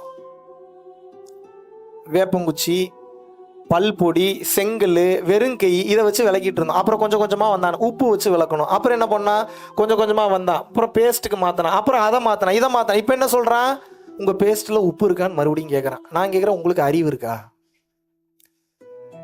ஏன்டா எங்கேருந்து ஆரம்பித்து எங்கே கொண்டு வந்து மீண்டும் என்ன பேஸ்ட்டில் உப்பு இருக்கான்ற அளவுக்கு நீ கேட்குறேன்னா நம்ம எந்த அளவுக்கு இன்றைக்கு பயன்படுத்திக்கிட்டு இருக்கான் பாருங்க. நம்ம இது நம்ம விளையாட்டாக எடுத்துக்கொண்டாலும் கூட நவீன யுகம் நம்மை ஆட்கொண்டு வருகின்றது. உண்மையை மறந்து கொண்டே போகிறோம். இந்த உண்மையை நீங்கள் தெரிந்து கொள்ளவில்லை என்றால் நிச்சயமா சொல்றேன், இன்னும் பல 100 பல்லாயிரம் பல லட்சம் பிறவிகள் நீங்க எடுப்பீங்க. திருமூலர் திருமந்திரத்தில் மிக தெளிவாக எழுதுகிறார், பாவம் நீ அதிகமாக செய்தாய் என்றால் மலத்தில் ஊறும் புழுவாக நீ பிறப்பாய். அப்படின்னா என்ன அர்த்தம்? புரிஞ்சுதானே என்ன சொல்றேன்னு? பாவம் நீ அதிகமாக செய்தாய் என்றால் மலத்தில் ஊறும் புழுவாகவும் நீ பிறப்பாய். அப்படின்னா என்ன அர்த்தம்? மறுபடியும் உங்களுக்கு இந்த மனித உடல் கிடைக்குமான்றது டவுட் தான். ஏன் மனித உடல் அவ்வளவு சிறப்பு? மனித உடலில் இருக்கும்போதுதான் நீங்கள் பிறவியற்ற நிலைக்கு நீங்கள் செல்ல முடியும். இல்லை என்றால் மீண்டும் டீகிரேட் ஆகிறதுக்கு வாய்ப்பு இருக்கு, கை கால் விளங்காமல் பிறக்கிறதுக்கு வாய்ப்பு இருக்கு, கண்ணு தெரியாமல் பிறக்கிறதுக்கு வாய்ப்பு இருக்கு, நோய்களோட பிறக்கிறதுக்கு வாய்ப்பு இருக்கு, மோசமான தாய் தகப்பனுக்கு பிறக்கக்கூடியதற்கு வாய்ப்பு இருக்கு, மோசமான பொண்டாட்டி அமைய வாய்ப்பு இருக்கு, மோசமான புருஷன் அமைய வாய்ப்பு இருக்கு. எல்லாம் சரியா இருந்தாலும் ஒரு புள்ள தப்பா பிறந்ததுன்னா உங்க மான மரியாதைக்கு எடுத்து நடுத்தருவில் கொண்டு வந்து நிப்பாட்டிடுவான். நிச்சயமாக நடக்கும். சுகமா வாழ்றீங்களா கஷ்டத்தோட வாழ்றீங்களா? பதில் சொல்லுங்க. சந்தோஷமா வாழ்றீங்களா கஷ்டத்தோட வாழ்றீங்களா? அப்ப சந்தோஷமே கிடைக்கல உங்களுக்கு. பொய் பேசக்கூடாது, உண்மையை சொல்லணும். சந்தோஷம் இருக்கா இல்லையா வாழ்க்கையில? Very good. கஷ்டம் சந்தோஷம் எத்தனை % இருக்கு? 50-50. ஏங்க இப்படி இவ்வளவு பெரிய பொய் பேசுறீங்க? ஏங்க ஒருத்தர் இந்தியால இருந்து கிளம்பி வந்தானே என்ன பொய் வேணாலும் பேசுவீங்களா நீங்க? கொஞ்சம் ஏமாந்தவன்லாம் உட்காந்தா என்னையவே நம்ப வச்சிருக்கோம், ஒருவேளை 50-50 தான் கிடைக்கும் போல அப்படின்னு. 20% சந்தோஷத்துக்காக 80% கஷ்டத்தை அனுபவிச்சுட்டு இருக்கீங்க. தான் நடக்குது உங்க வாழ்க்கையில. 20 ஜாஸ்தி, லெஸ் தென் 10% தான் உங்களுக்கு சந்தோஷம் கிடைக்குது. சந்தோஷம்னா முதல்ல என்னன்னு நினைக்கிறீங்க?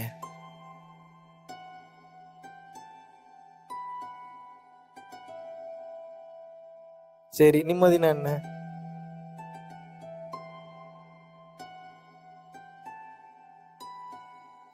மறுபடியும் சொல்றேன், இந்த வாழ்க்கையை உங்களை நான் வாழ வேணான்னு சொல்லலை. உங்களுக்கு பிடிச்ச மாதிரி வாழுங்க, ஊர் சுத்துங்க, கார் வாங்குங்க, ஹெலிகாப்டர்ல போங்க, எல்லாம் பண்ணுங்க. ஆனா இதெல்லாம் நிரந்தரம் இல்லைன்றது தெரிஞ்சு போகணும். இல்லாட்டினா மறுபடியும் போக தூண்டும். மறுபடியும் அந்த ஆசை உங்களை விடாது.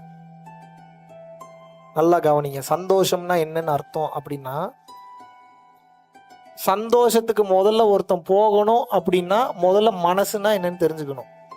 மனசுனா என்னன்னு தெரிஞ்சுக்கிட்டாதான் திருப்தி நிலைக்கு போவீங்க. திருப்தி நிலைக்கு மனசு போனாதான் சந்தோஷத்துக்கு போவீங்க, இல்லைன்னா போக மாட்டீங்க. இவ்வளவுதான் ரகசியம். முதல்ல இது எப்படின்னு சொல்றேன், நல்லா கவனிங்க. இப்போ உங்ககிட்ட வந்து ஒரு 1 மில்லியன் ரிங்கெட்ஸ் இப்போ நான் கொடுக்குறேன். எப்படி இருக்கும்? வேண்டான்னு விட்டுட்டு போயிடுவீங்களா? டாக்ஸ் ப்ராப்ளம்லாம் நான் கட்டிக்கிறேன், வரக்கூடிய பஞ்சாயத்தை நான் பார்த்துக்கிறேன். இப்போ உங்களுக்கு 1 மில்லியன் ரிங்கெட்ஸ் உங்கள் கையில் கொடுக்குறேன், ஃபுல்லாக 100 ரிங்கெட்ஸ் நோட்ஸ். எப்படி இருக்கும்? சந்தோஷமா இருக்கு. ஏன் சந்தோஷமா இருக்கு? இப்போ நான் ஒரு கேள்வி கேட்குறேன், பதில் சொல்லணும்.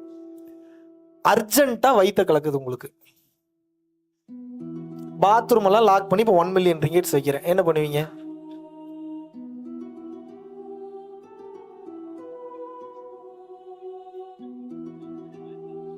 நீங்க எங்க போனாலும் என்னோட வாலண்டியர்ஸ் நிற்பாங்க, எல்லா பாத்ரூமும் லாக்குடு, என்ன பண்ணுவீங்க?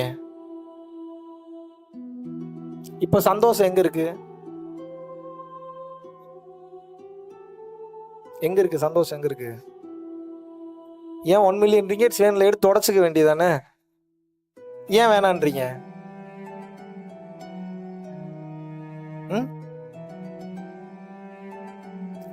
இப்போ 1 மில்லியன் ரிங்கெட்ஸ் சந்தோஷம் இருக்கு. இத்தனை வருஷம் காலம் நீங்கள் நினச்சி வாழ்ந்துட்டு இருந்திருக்கீங்க பாருங்க. இது புரியறதுக்கே நமக்கு எத்தனை வயசு? 50-60 வயசு ஆயிடுச்சு. ஒரு சில பேருக்கு 30-40 வயசு, ஒரு சில பேருக்கு 28 வயசு. இதவே சொல்லி கொடுக்காத கல்வி என்ன கல்வி? பணத்தில் இருக்கா அப்போ சந்தோஷம்? சரி, ஓகே. இப்போ நான் என்ன பண்ணுறேன், பணத்தை ஓரமாக வச்சுட்டு இப்போ பாத்ரூமை திறந்து விட்டுறேன். இப்போ போய் உள்ளே போய் உட்காருங்க. எப்படி இருக்கும் உங்களுக்கு? எப்படி இருக்கும்? ஆனந்தமா இருக்குமா இருக்காதா? எல்லாம் ஒர்க்கெல்லாம் உள்ளுக்குள்ள பண்ண வேண்டிய ஒர்க்கெல்லாம் பண்ணி முடிச்சோன்னே என்ன பண்றீங்க? பைப்பை ஓப்பன் பண்றீங்க, பைப்பை லாக் பண்றாங்க. அங்க டிஷ்யூ பேப்பரும் இல்லை. இப்போ பாத்ரூம் சந்தோஷமா தண்ணி சந்தோஷமா? சொல்லுங்க, பதில் சொல்லுங்க. தண்ணி தான் சந்தோஷம். பாத்ரூம் சந்தோஷமா இப்போ உங்களுக்கு? இப்போ எது சந்தோஷம்? தண்ணி தான் சந்தோஷம். சரி, போய் தொலை, இது நல்லா இருக்கட்டும்னு சொல்லி தண்ணியை ஓப்பன் பண்ணி விட்டுறேன். தண்ணி நீங்கள் யூஸ் பண்ண வேண்டியதில் யூஸ் பண்ணிட்டு கதவை திறக்கிறீங்கன்னு வெளியில் லாக் பண்ணிடுறேன். கடுப்பாகுமா ஆகாதா உங்களுக்கு? துறடா, வேலை இருக்குடா, அடுத்துக்கு போகணும்டா. சரி, திறந்து இப்போ வெளியில் விட்றேன். வெளியில் விட்டோன்னே நான் என்ன பண்ணுறேன், இப்போ இந்த 1 மில்லியன் ரிக்கெட்ஸ் நீங்கள் வச்சுக்கங்கன்றேன். இப்போ எப்படி இருக்கும்? சும்மா சொல்லுங்க, நடிக்காதீங்க, சொல்லுங்க. எதை சொன்னாலும் ஏதோ ஒன்று சொல்லுவானேன்ற மாதிரியே பார்க்காதீங்க. அசிங்கப்படுங்க. இன்னைக்கு ஒரு நாள் தானே.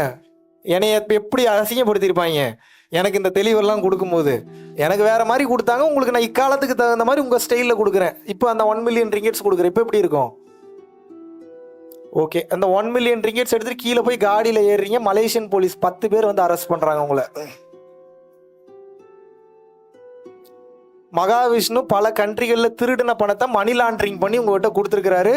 மகாவிஷ்ணு உள்ளே போகிறாரு. அவனை ஃபாலோ பண்ண அந்த குற்றத்துக்கு நீ சேர்ந்து உள்ளே போன்றாங்க. எப்படி இருக்கும்? எப்படி இருக்கும்? எப்படிங்க இருக்கும்? நல்லா இருக்குமா?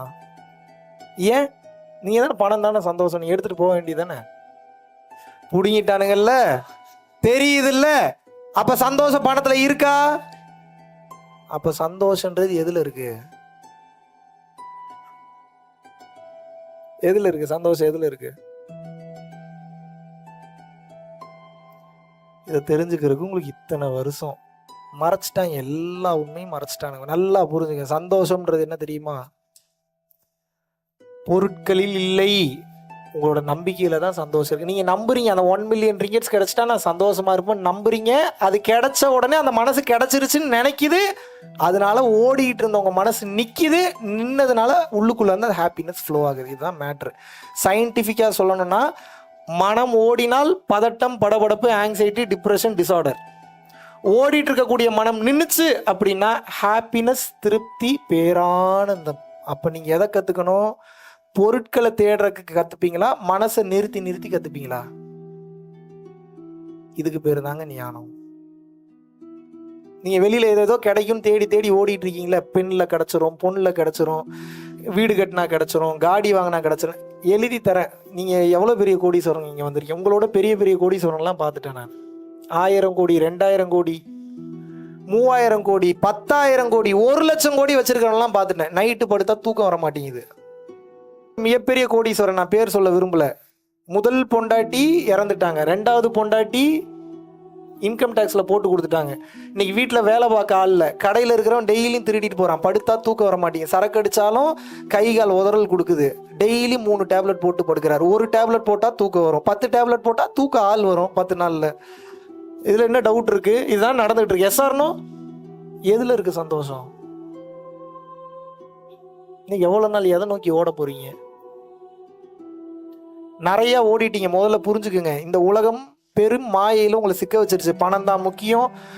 அதாவது தன்னிறைவாக வாழ்ந்த வாழ்க்கையை கடந்து நவீன யுகத்தில் இங்கே சுற்றி இருக்கக்கூடிய மனிதர்கள், நான் ரொம்ப டீப்பாக போனால் அப்புறம் அது அரசியல் சார்ந்து போகணும், அரசியல் சார்ந்து போக விரும்பலை. இப்போதைக்கு தெரிய வேண்டிய உண்மையை மட்டும் தெரிஞ்சுக்க. உங்களை எப்படி கொண்டு போயிட்டான் அப்படின்னா, எங்கள் ஊர்லெல்லாம் மதுரை சைடெல்லாம் வந்து பார்த்தீங்கன்னா, அந்த டைமில் ஒரு வீட்டுக்கு ஒரு மாடு இருக்கும், ஒரு முருங்கைக்கீரை இருக்கும். முருங்கைக்கீரை மரம், நான் சொல்கிறது முருங்கை மரம்னு சொல்லுவாங்க. இது 2 இருந்ததுன்னா போதும். கொஞ்சோண்டு இடம், ஒரு வீடு, ஒரு ஓலைக்குடிசை இருந்தால் மட்டும் போதும். அந்த உயிர் தன்னிறைவு அடைஞ்சு ஆனந்தமாக வாழ்ந்து முக்தியும் போயிடுச்சு. எந்த மெடிடேஷனும் பண்ண தேவையில்ல, கருணையில் இருக்க தேவையில்ல, ஒன்றும் பண்ண தேவையில்ல, ஒரு மண்ணாங்கட்டியும் தேவையில்லை. ஏன்? அந்த உயிருக்கு பேராசைகள் எதுவும் இல்லை, பெரிய லெவலில் எதிர்பார்ப்புகளும் இல்லை. காலையில் எங்கள் பாட்டி எந்திரிப்பாங்க, மாட்டுக்கு பால் கறப்பாங்க. மாட்டுக்கு பால் கறந்த அந்த மாட்டில் அந்த பாலை கொண்டு போய் வீட்டுக்கு கொஞ்சம் வச்சுட்டு மீதி கொண்டு போய் ஒரு 10 தெருவுக்கு விற்று இருக்கக்கூடிய காசை வாங்கிட்டு வந்து அரிசி வாங்கி, பருப்பு வாங்கி, அந்த வீட்டுக்கு அளவா சமைச்சு இருக்கக்கூடிய பிள்ளைகளுக்கெல்லாம் தன்னிறைவை சொல்லி கொடுத்து, போதும் என்கின்ற அந்த மனசை சொல்லி கொடுத்து வளர்க்கக்கூடிய அந்த காரணத்தினால, பேராசைகளுக்கு போகாத காரணத்தினால அந்த மனமானது ஒரு தன்னிறைவுக்கு வந்து வாழும் போதே அந்த ஆனந்த நிலையிலேயே வாழும். எப்போ உங்க மனசு இந்த முருங்கை மரம் என்ன கான்செப்ட்னா, முருங்கை வைத்தவன் வெறுங்கையோடு போவான் அப்படின்னா என்ன அர்த்தம்? முருங்கை மரம் வச்சா நாசமா போயிடுவான்னு அர்த்தமா? அப்படி அல்ல. முருங்கை மரத்திலிருந்து வரக்கூடிய முருங்கை சூப்பு, முருங்கை கீரை, அந்த முருங்கை மரத்தில் இருக்கக்கூடிய அதை சுற்றி வளரக்கூடிய மற்ற பயிர்கள், அதை சுற்றி வளரக்கூடிய மற்ற பொருட்கள், இதெல்லாம் வச்சு வாழும்போது ஹெல்த்தியா வாழ்ந்தான். அந்த மண் சுத்தமாக இருந்தது. வெறுங்கையோடு போவானா, வயதான காலத்து, இன்னைக்கு எங்க தாத்தாக்கு வயசு 85 வயசு, இன்னைக்கு குச்சி ஊனாம ஸ்ட்ரைட்டா நடக்கிறார். இன்னைக்கு மரம் ஏறுவார், இறங்குவார். 40-50 வயசுல குனிஞ்சிடுறீங்களே. எது ஹெல்த்தியான வாழ்க்கை? முடிய மாட்டீங்க. கைகால் நடுக்கம் கொடுக்குது, நரம்பு தளர்ச்சி வருது. ஏன்? உடலிற்கு அன்னைக்கு அவ்வளோ வேலை இருந்தது, இன்னைக்கு உடலிற்கு வேலை இல்லை. உடலிற்கு வேலை இல்லாத காரணம் உட்காந்து லேப்டாப்பே நோண்டிட்டு இருக்கீங்க, ஃபோனவே ஸ்க்ரோல் பண்ணிட்டு இருக்கீங்க. இந்த உடம்பு கெட்டு விடுகிறது. ஒரு சயின்டிஃபிக் ரிசர்ச் என்ன சொல்லுதுன்னா, சிகரெட் அடிச்சு சரக்கு அடிச்சு ஒருத்தன் டெய்லி எக்ஸசைஸ் பண்ணுறான்னா 80 வருஷம் வாழுவான். சிகரெட்டு அடிக்கல, சரக்கு அடிக்கல, எந்த கெட்ட பழக்கமும் இல்லை, ஆனால் டெய்லி எக்ஸசைஸும் பண்ணல அப்படின்னா 40-45 வயசுல செத்து போயிடுவான். இப்போ நான் சிகரெட்டையும் சரக்கையும் ப்ரமோட் பண்ணுறக்காக நான் பேசலை, கவனிக்கணும். நீங்கள் நான் பெரிய நல்லவன்ற போர்வையில் வாழ்ந்துட்டு இருக்கீங்களா? நீங்கள்லாம் நல்லவனே கிடையாது. எவன் நல்லவன்? தன் உயிரை எவன் திருப்திப்படுத்துகின்றானோ, தன் மனதை எவன் அமைதி நிலைக்கு கொண்டு வருகின்றானோ அவன் மட்டுமே நல்லவன். மீதி எல்லாரும் கெட்டவன் இந்த உலகத்தில். நம்ம எதங்க கற்றுக்கிட்டோம்? நமக்கே ஒரு விஷயம் தெரியல. உங்கள் பிள்ளைங்களுக்கு நீங்கள் எதை சொல்லி கொடுக்குறீங்க? எதுக்கு நீங்கள்லாம் வாழ்றீங்கன்னு நினைக்கிறீங்க? சந்தோஷத்துக்கு தானே வாழ்றீங்க.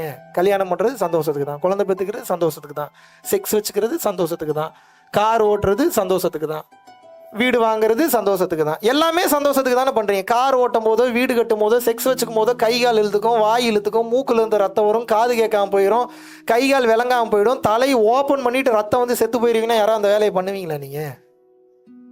அப்போ உங்களுக்கு தேவை அந்த செயல்பாடு இல்லை. உங்களுக்கு தேவை என்ன? சுகம் வேணும். உங்களுக்குலாம் என்ன வேணும்? சும்மா சொல்லுங்கள், என்ன வேணும் உங்களுக்கு? நான்லாம் ஒத்துக்கிட்டேன், அதனால நான் சுகமாக இருக்கேன், சந்தோஷமாக இருக்கேன், ஆனந்தமாக இருப்பேன். உங்களுக்குலாம் என்ன வேணும் சொல்லுங்க. வாயிலேயே சொல்லலைன்னா எங்க இருந்துங்க சுகம் கிடைக்கும் உங்களுக்கு? சொன்னீங்கன்னா ரூட்டு சொல்லுவேன், சுகத்துக்கு வழி. இல்லைன்னா சொல்ல மாட்டேன் நான். எப்படி வசதி? உங்களுக்குலாம் என்ன வேணும்? சுகம்தான் வேணும். சுகத்துக்கு தான் இந்த 5 புலன்கள் வழியாக மெய், உடல், வாய், சுவை, உடல் மூலியமாக ஒரு டச் பண்ணா அந்த ஸ்பரிசத்தில் கிடைக்கக்கூடிய அந்த இன்பம், அப்புறம் மெய், வாய், டேஸ்ட்டு, மெய், வாய், கண், பார்வையில் கிடைக்கக்கூடிய விஷுவல்ஸில் கிடைக்கக்கூடிய காட்சி, மூக்கு, ஸ்மெல், செவி, சவுண்டு, இந்த 5 புலன்கள் வழியாக உங்களுக்கு சுகம் கிடைச்சிக்கிட்டே இருக்கணும். இதுக்கு தான் வாழ்ந்துட்டு இருக்கீங்க நீங்கள். இதில் பெரிய கூத்து என்னன்னா, இந்த உலகம் சார்ந்த எந்த விஷயத்துலையும் இந்த 5 புலன்கள் வழியாக அனுபவிக்கக்கூடிய அந்த சுகத்தில் சுகமே கிடையாது. உங்களை அழிச்சிரும் எல்லாமே. இதுல ஏன் செக்ஸ் இருக்கிறதுலே பெரிய டாபிக், இதுவும் தெரிஞ்சுக்கணும். ஏன் செக்ஸ் இருக்கிறதுலே பெரிய டாபிக் அப்படின்னா, கண்டு கேட்டு உண்டு உயிர்த்து உற்ற அறியும் 5 புலனும் இருக்குன்றாங்கல்ல. அப்படின்னா என்ன அர்த்தம்? மெய், உடல். ஏன் செக்ஸை மட்டும் நீ அவ்வளவு பெருசா அதுல இருந்து உங்களால வெளியிலேயே வர முடியல அப்படின்னா தெரிஞ்சுக்கங்க. இதெல்லாம் தெரிஞ்சுக்க வேண்டிய டாபிக். இதெல்லாம் வெளிப்படையா சொல்லி கொடுத்தா முக்காவாசி இடங்கள்ல ரேப் நடக்காது, பிரச்சனை வராது, தொல்லையே கிடையாது. தெரிஞ்சுக்க வேண்டிய சப்ஜெக்ட் விட்டு எல்லாத்தையும் சொல்லி தரானே. இன்னைக்கு நீ தெரிஞ்சுக்க வேண்டிய விஷயம் என்னன்னா, ஏன் உங்களால இதுல இருந்து வெளியில வர முடியல? ஒரு சுவையான சாப்பாடை சாப்பிட்றீங்க, அந்த டேஸ்ட்டுக்கே அடுத்தடுத்து உங்களுக்கு வேணும்னு கேட்குது. ஒரு அழகான காட்சியை பார்க்குறீங்க, அந்த காட்சியை பார்க்கும்போது உங்களுக்கு அடுத்தடுத்து அதை பார்க்கணும்னு தோணுது. செக்ஸ்னா என்ன? உடல் முதல்ல சந்தோஷத்தை அனுபவிக்குது, சுகத்தை அனுபவிக்குது. இங்கே வருடுனா சுகமாக இருக்குது, இங்கே வருடுனா சுகமாக இருக்குது, பின்னாடி வருடுனா சுகமாக இருக்குது, முத்தம் கொடுத்தா சுகமாக இருக்குது. அப்போ முதல்ல இந்த மெய் என்கிற உடல் 5 புலனில் ஒரு மெயினான ஒரு புலன் அனுபவிக்குது. அடுத்து வாய், டேஸ்ட்டு, முத்தம் கொடுக்கும்போது ஒரு சுவை, இதழ் முத்தம் கொடுக்கும்போது ஒரு சுவை. ஸோ அந்த வாயும் அந்த டேஸ்ட்டை அனுபவிக்குது. மெய், வாய், கண், அந்த காட்சி, அழகழகான அங்கங்கள், கண் மற்ற அங்கங்களை ரசிக்க ரசிக்க அது இன்னும் ஆனந்தமாக இருக்கிறது. வாய், கண், அந்த காட்சி பார்க்க பார்க்க, அந்த சுவையை உணர உணர, மெய், வாய், கண், மூக்கு, அந்த ஸ்மெல், அந்த பாடி ஆடோராக இருக்கட்டும். ஒரு சில நேரங்களில் அந்த உச்சகட்ட காமத்துக்கு போகும்போது உடல்ல இருந்து வெளியில் செக்ரேட் ஆகக்கூடிய அந்த ஹார்மோன்ஸாக இருக்கட்டும், அது ஒரு விதமான அந்த ஸ்மெல்லை ஏற்படுத்தும். அதுதான் காமத்தினுடைய உச்சம். அந்த ஸ்மெல், மூக்கு, செவி, சவுண்டு, மோர்னிங் சவுண்ட்ஸ், நம்ம உபயோகப்படுத்தக்கூடிய வார்த்தைகள், இந்த 5 புலனும் சேர்ந்து சுகத்தை அனுபவிக்குது. எப்படி வெளியில் வருவீங்க நீங்கள்? பதில் சொல்லுங்க. ஒரு புலன் இன்பத்தை அனுபவிச்சாவே 1 வருஷத்துக்கு திங்க் பண்ணிட்டு இருக்கேன், எவ்வளோ சூப்பராக இருந்தது அந்த அனுபவம். ஆஹா, உங்கள் யாருக்காவது பழைய விஷயத்தை நினச்சி அசை போடுற பழக்கம் இருக்குன்னா சோப்பிட்டி, ரொம்ப ரொம்ப பாவம். நீங்கள் பெரிய பாவத்தை அனுபவிக்க போகிறீங்கன்னு அர்த்தம், நாசமாக போக போகிறீங்கன்னு அர்த்தம். ஏன் அப்படின்னா, எந்த அளவுக்கு உங்களது நினைவுகளில் சுகத்தை நினச்சி நீங்கள் அனுபவிக்கிறீங்களோ அந்த அளவுக்கு கஷ்டத்தையும் நீங்கள் ஆட்டோமேட்டிக்காகவே ஸ்டோர் ஆகக்கூடிய பக்குவத்தை, கெப்பாசிட்டி தானாகவே வளர்ந்துடும். எந்த அளவுக்கு அந்த சுகத்தை நீங்கள் நினச்சி அனுபவிக்கிறீங்களோ அந்த அளவுக்கு கஷ்டத்தை நினச்சி நீங்கள் செத்துக்கிட்டே இருக்கீங்க. இதனால தான் ப்ரெசண்ட்டில் வாழுன்னு சொன்னான். இந்த மூமெண்ட்டை விட்டுட்டு 1 வருஷத்துக்கு முன்னாடி நடந்த சந்தோஷமான விஷயத்தை நினச்சி பார்க்குறீங்கன்னா சுகமாக தான் இருக்கும். சுகமா இருக்கும்போது சில பாடியில கெமிக்கல் ரியாக்ஷன் நடக்கும். நடக்குமா நடக்காதா? நடக்குமா நடக்காதாங்க? ஏத்துக்கிறீங்களா இல்லையா? அப்ப அப்படி கெமிக்கல் ரியாக்ஷன் நடக்கும்போது உங்க பாடி சுகமா இருக்குன்னு நினைக்கிறீங்க, டோபமைன் அதிகமா சுரந்துன்னா செத்து போயிருவீங்க. புரிஞ்சுக்கங்க முதல்ல அதை. சுகம் ஓரளவுக்கு வந்தாதான் சுகம். சுகத்திலேயே இருக்கணும்னு நினைச்சீங்கன்னா உடலில் உயிர் தங்காது. ஒரு கவர்ல எவ்வளவு ஹீட்ல டீ ஊத்த முடியுமோ அவ்வளவு ஹீட்ல தான் டீ ஊத்தணும். 1000 டிகிரி செல்சியஸ்ல டீ ஊத்துனீங்கன்னா என்ன ஆகும்? அந்த கவர் உடஞ்சிருமா? கண்ணுக்கு தெரியாம அழிஞ்சிரும், காணாம போயிடும். இந்த பல்பு எவ்வளவு ஹீட்டை தாங்க முடியுமோ அவ்வளவு ஹீட்டை தான் தாங்கும். 1,00,000 வாட்ஸ் கரண்ட் இந்த பல்பு கொடுத்தா என்ன ஆகும்? நீங்க கேட்கக்கூடிய ஆனந்த நிலைக்கு இன்னொரு பேர் என்னன்னா இறைநிலைன்னு அர்த்தம். இறைநிலைனா என்ன? மனமற்ற நிலையில பிரசன்ட்ல அப்படியே டிராவல் பண்றது. 2 நிமிஷத்துக்கு மேலாம் ஹோல்டு பண்ண முடியாது, வெடிச்சு செதறிடுவீங்க, காணாம போயிருவீங்க. நீ எதிர்பார்க்கக்கூடிய சுகம் எதுவும் இல்லை. நீ எதிர்பார்க்கக்கூடிய சுகம் இந்த பாடியில இருந்தா முதல்ல கிடைக்காது. முதல்ல தெரிஞ்சுக்குங்க. நீ எதிர்பார்க்கக்கூடிய சுகம் எப்போ உங்களுக்கு கிடைக்கும்னா பரிபூரண ஆன்மாவா நீங்க எப்போ மாறுறீங்களோ அப்பதான் கிடைக்கும். அப்படின்னா என்ன அர்த்தம்? பாடியை விட்டு எக்ஸிட் ஆகணும்னு அர்த்தம். அதுக்கு பேர் தான் மோட்சம் அல்லது முக்தி. இந்த உடலுக்கு ஒரு குறிப்பிட்ட லெவல் கெப்பாசிட்டி தான் இருக்கு. அந்த கெப்பாசிட்டிக்கு மேல இந்த உடம்புலாம் தாங்காது, செத்து போயிருவீங்க. இந்த உடலை விட்டு வெளியேறினாதான் அதுக்கு பேர் மோட்சம், முக்தி, பிறவியில்லா பெருவாழ்வு. இதுக்கு போறது எண்டு. இதுக்கு முதல் வழி என்ன அப்படின்னா, முதல்ல வாழும் போதே ஒரு தன்னிறைவுக்கு வரணும். நீங்க தன்னிறைவுக்கு வர்றதுன்னா என்ன? இது போதும், இதுல ஒன்றும் இல்லை, இது போதும், இதுல ஒன்றும் இல்லை, அதை பார்த்துட்டேன், அதுல ஒன்றும் இல்லைன்னு சொல்லி புரிதலிலோ அல்லது ஞான விளக்கத்திலோ அல்லது பயணம் பண்ணக்கூடிய வாழ்க்கையிலோ ஒரு முடிவுக்கு வரணும். நீங்க முடிவுக்கு வரலன்னா என்ன ஆகும்னா, இந்த ஆசை அதிகமாகும்னு நினைக்கிறீங்களா கம்மியாகும்னு நினைக்கிறீங்களா? இந்த பாடி கொடுத்தது அனுபவிக்கிறதுக்கு இல்ல, அனுபவிச்சுக்க. ஆனா அனுபவிச்சுட்டு இதுல ஒண்ணு இல்லைன்றது தெரிஞ்சுக்கன்றதுதான் இந்த பாடியை கொடுத்துருக்கான். அனுபவிச்சுக்கிட்டே இருன்றக்கா இந்த பாடியை கொடுக்கல. நீங்க அனுபவிச்சுக்கிட்டே இருக்கீங்கன்னா வயசாயிரும். வயசான ஆட்களுக்கு ஆசை கம்மின்றீங்களா அதிகம்ன்றீங்களா? இருக்கிறதுலே அதிக ஆசை வயசானவங்களுக்கு தான். ஆனா பாவம் அவங்களுக்கு பாடி சப்போர்ட் பண்ணாது. அதனால நடிப்பாங்க அப்படியே வாழ்க்கையில எல்லாம் ஆண்டு அனுபவிச்ச மாதிரி. அவங்களாம் பார்த்து ஏமாந்துடாதீங்க. டாப் டு பாட்டம் எனக்கு தெரியும். மனம் எப்படி செயல்படும், உடல் எப்படி செயல்படும், ஆன்மா எப்படி செயல்படும், எந்த நேரத்தில் ஒரு மனசை எதை பேசுவான், எதை பேச மாட்டான், என்னென்ன பொய்யெல்லாம் சொல்லுவான், என்னென்ன உண்மை எல்லாம் தெரியும். ஆரம்பத்திலேயே ஆசையை அடக்க தெரில. 70-80 வயசுல எங்க போய் ஆசையை அடக்குவீங்க? ஆசை அப்படியே தான் இருக்கும். உங்க உடம்பு சப்போர்ட் பண்ணாதனால ஒன்றும் பண்ண முடியலன்னு உட்காந்துருப்பீங்க. நீங்க இப்படியே என்ன பண்றது, இதுக்கு மேல ஒன்றும் பண்ண முடியாது. அப்போ அந்த ஆசை என்ன பண்ணும்னா மீண்டும் அடுத்த பிறவியை எடுக்கும். ஏன்? அதை அனுபவிக்கிறதுக்காக எடுக்கும். பிறப்பு இறப்பு என்பது ஒரு மாபெரும் சாபக்கேடு. மனிதனா உடல் எடுத்துட்டீங்கன்னாவே கேவலமான ஒரு பிறவின்னு நீங்க அர்த்தம், இன்க்ளூடிங் மீ. ஏன்? மனித பிறவி எடுத்தாவே ஏதோ ஒரு எரர் இருக்கு, முடிக்காத கணக்கு வழக்கு இருக்கு. அந்த முடிக்காத கணக்கு வழக்கை முடிக்கிறதுக்காக சஞ்சித கர்மா, பிராப்த கர்மா, ஆகாமிய கர்மா, காமிய கர்மா, நிஷ்காமிய கர்மா, இந்த கர்மால சில கர்ம வினைகள்ல நீங்க பேலன்ஸ் இன்னும் முடிக்க வேண்டிய கணக்கு இருக்குன்ற ஒரே காரணத்துக்காக தான் இங்க மீண்டும் பிறந்திருக்கீங்க. அதை முதல்ல தெரிஞ்சுங்க. மனித உடல் கிடைச்சிருச்சுன்னா பேர் அழகுன்னு நினைச்சுக்காதீங்க. இருக்கிறதுலே கேவலமான விஷயம் உங்க உடல் தான். வேற வழி இல்லை, அந்த உடம்பை பாதுகாத்து தான் ஆகணும். ஏன்? உடம்பு போயிருச்சுன்னா உயிரை பேணி பாதுகாக்க முடியாது. அப்ப என்ன பண்ணணும்? உடம்பு இருக்கும் போதே உண்மையை கண்டுவிட வேண்டும். இல்லை என்றால் இந்த உண்மையை கண்டுகொள்ளும் வரை மீண்டும் மீண்டும் வேறு வேறு உடலை நீங்கள் எடுப்பீர்கள். இதை ஒரு சித்தர் சொன்னா பொய்ன்னு சொல்லலாம். பிறவியை பற்றி பேசாத சித்தர்களே கிடையாது, மகான்களே கிடையாது. விவேகானந்தர்ல இருந்து, ராமகிருஷ்ண பரமஹம்சர்ல இருந்து, அகத்தியர்ல இருந்து, போகர்ல இருந்து, புலிப்பாணியில இருந்து, சட்டைமுனிநாதர்ல இருந்து, காலங்கிநாதர்ல இருந்து, இரட்டை நாக்கு சித்தர்ல இருந்து, சிவானந்த பரமஹம்சர்ல இருந்து, அருட்பெருஞ்சோதி வள்ளலார்ல இருந்து இந்த பிறவியை பற்றி பேசாத ஆட்களே கிடையாது. கர்மாவை பற்றி பேசாத ஆட்களே கிடையாது. கர்மானா என்ன? There is an equivalent reaction for each and every action. ஒவ்வொரு வினைக்கும் அதற்கு சமமான எதிர்வினை உண்டு. which means என்னன்னா, மனசால ஒண்ணு தப்பா நினைக்கீங்கன்னா மனசால வலியை அனுபவிக்க போறீங்கன்னு அர்த்தம். உடலால ஒருத்தங்களை காயப்படுத்துறீங்கன்னா உடலால அது உங்களுக்கு பல மடங்கு திருப்பி வரப்போகுதுன்னு அர்த்தம். ஒருத்தனுக்கு துரோகம் பண்றீங்கன்னா பல பேர் சேர்ந்து உங்களுக்கு துரோகம் பண்ண போறானுங்கன்னு அர்த்தம். ஒருத்தங்களை ஏமாத்துறீங்கன்னா பல பேர் சேர்ந்து உங்களை ஏமாத்த போறாங்கன்னு அர்த்தம். அப்படின்னா என்ன? பிறர் கின்னா முற்பகல் செய்யின் தமக்கின்னா பிற்பகல் தாமே வரும். எதை விதைக்கின்றாயோ அதை நீ அறுவடை செய்கின்றாய். தீதும் நன்றும் பிறர் தர வாரா, நல்லதும் கெட்டதும் இன்னொருத்தன் கொடுத்து வர்றதில்ல. எனக்கு ஏன் இறைவா இவ்வளோ கஷ்டம்? கேள்வியே கேட்காது. உங்களுக்கு தகுதியே இல்லை. இறைவனை பற்றி பேசுறதுக்கு எனக்கே தகுதி இல்லை. உங்களுக்குலாம் தகுதி இருக்கா?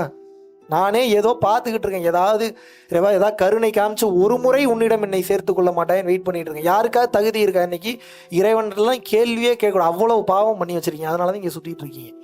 ஏதோ கொஞ்சம் நஞ்சம் புண்ணியம் பண்ணதுனால இறைவன் இன்று இந்த ஞான ரீதியான விஷயங்களை உங்கள் காதில் கொண்டு வராருனாவே உங்கள் தாத்தா பாட்டி செஞ்ச புண்ணியம், உங்கள் அப்பா அம்மா செஞ்ச புண்ணியம், நீங்கள் செஞ்ச புண்ணியம். அதனால ஏதோ காதில் விழுகுது. இல்லை எத்தனை பேர் ஃபாலோ பண்ணுவீங்களான்னு தெரில. இன்னைக்கு என்ன ஒரு 200 பேர் வந்திருக்கீங்களா? அந்த 200 பேரில் ஒரு 2 பேர் இதை புரிஞ்சுக்கிட்டு வாழ்ந்தீங்கன்னா இன்னைக்கு நான் வந்த சத்சங்கம் எனக்கு சக்ஸஸ். 200 பேரும் தெளிவடையணும்னு தான் நான் நினைக்கிறேன். ஆனால் எனக்கு 100% நல்லா தெரியும். உங்கள் மேலே எனக்கு 200% நம்பிக்கை இருக்குது. நீங்கள் இதை யாரும் ஃபாலோ பண்ண மாட்டீங்க. ஏன்? நான் இந்த ஒரு மணி நேரம் 1.5 மணி நேரத்தில் நான் பேசி முடிச்சிருவேன். நீங்கள் வெளியில் போனேன்னு இந்த உலகம் ரொம்ப பெருசு. மறுபடியும் அழகழகாக தெரியும், கலராக தெரியும். ஊர் சுற்றுவீங்க, சாப்பிடுவீங்க, அங்கே போவீங்க, இங்கே போவீங்க. இங்கே தான் நீங்களும் நானும் டிஃப்ரெண்ட் பண்ண. நீங்கள் பண்ணுற அதே தான் நான் பண்ணிகிட்டு இருக்கேன். பட் என்னென்னா இதெல்லாம் உண்மை இல்லைன்ற தன்மையில் பண்ணிகிட்டு இருக்கேன். இதெல்லாம் உண்மை நினச்சி பண்ணிகிட்டு இருக்கீங்க. அதனால் நீங்கள் போய் சிக்கிக்கிறீங்க. இப்படியே உட்காந்துக்கிட்டா என்ன தான் கற்றுப்பீங்கன்ட்டு நீங்கள் உட்காந்து மிகப்பெரிய உச்சகட்ட ரகசியம்லாம் எதில் தெரியுமா இருக்குது? இப்படியே அமைதியாக உட்காந்துட்டு இருக்கிறது தான் இருக்குது. இப்படியே நான் வந்ததுலேருந்து பேசாமல் இப்படியே உட்காந்துருக்கேன். என்ன கற்றுப்பீங்க நீங்கள்? புரிஞ்சிருச்சு, எல்லாம் புரிஞ்சிருச்சு. டைம் வர வரைக்கும் வெயிட் பண்ணி யாரும் டிக்கெட்டும் கொடுத்து தொலைய மாட்டானுங்க. என்ன கற்றுனாலும் டிக்கெட் கொடுக்க மாட்டாங்க. விடுறா, இல்லை இங்கே வேலை பார்க்க ஆடல, கொஞ்சம் வரவன் போகிறவனுங்க என்ன அவனுக்கு பாரு, பியூட்டி பாருங்க. எவனுக்கு உணர்த்துறான், எவன் இதை தெளிவாக அடுத்தவனுக்கு கொண்டு போகிறானோ அவனுக்கு தான் சீக்கிரம் உணர்த்துறான். சரி உணர்த்தாச்சில் விடுறானா விட மாட்டான். ஏன்? வேலை பாருங்கிறான். என்ன பண்ணி தொலைகிறது? எப்படி வச்சுருக்கான் பாருங்க லாக். இப்போ நீங்கள் மாட்டிக்கிட்டீங்க. இந்த உடலில் நீங்கள் சிக்கிக்கிட்டீங்க. இந்த உடலிலிருந்து வெளியேறும் போது ஆசையற்ற நிலையில் இந்த உடலை விட்டு உயிர் வெளியேற வேண்டும். ஒரு ஆசை இருந்தாலும் அந்த ஒரு ஆசைக்காக அடுத்த பிறவி எடுப்பீங்க. மைண்ட்ல வச்சுக்கோங்க. அந்த ஒரு ஆசைக்காக அடுத்த பிறவி எடுத்து சாவீங்க மறுபடியும். அப்ப என்ன பண்ணணும்? வயசாகிறதுக்கு முன்னாடி இந்த பக்குவ நிலைக்கு போகணும். இந்த பக்குவ நிலைக்கு போலன்னா மீண்டும் மீண்டும் அடுத்த பிறவி எடுப்பீங்க. நான் எடுத்துட்டு போறேன்டா, உனக்கு என்னடா பிரச்சனை? எடுத்துக்கோங்க. இப்பவே சரியான தண்ணி இல்லை. இப்பவே எத்தனை வெள்ளி? எவ்வளோ? 5 வெள்ளி ஆனீங்க வாட்டர் பாட்டில். சிங்கப்பூர்லலாம் 3-4 வெள்ளிக்கு மேலே சொல்கிறானுங்க. இனி போக போக 12 வெள்ளி, 15 வெள்ளி, 100 வெள்ளி வந்தாலும் ஆச்சரியப்படுறதுக்குல. உலகமே தங்கத்தை வைத்து தான் பொருளாதாரத்தை கணக்கிட்டு இருந்தான். இப்போ உலக பொருளாதாரம் எதுக்கு தெரியுமா வந்துருச்சு? நீர் பொருளாதாரத்துக்கு வந்துருச்சு. அப்படின்னா என்ன அர்த்தம்? எந்த நாட்டில் நீர் வளம் அதிகமாக இருக்குதோ அவன் தான் கோடீஸ்வர நாடு. அதுக்கு வந்துட்டானுங்க. பிரான்ஸ்ல இப்போ நீர் பொருளாதாரத்துக்கு வந்து அவன் பாருங்க எவ்வளோ தெளிவுன்னு. அங்கே கார் கிரியேட் பண்ணால் ஏகப்பட்ட தண்ணி செலவாகுது. நாட்டினுடைய நிலத்தடி நீர் மட்டம் குறைஞ்சிரும்ன்றதுக்காக பூராத்தையும் கொண்டு வந்து இந்தியாவில் பண்ணுறான். வேறு நாடுகள், நல்ல நாடுகளில் பண்ணுறான். அவனுக்கு பாருங்கள் கமிஷன் வாங்கிட்டு கையெழுத்து போட்டு கொடுத்துட்றானுங்க.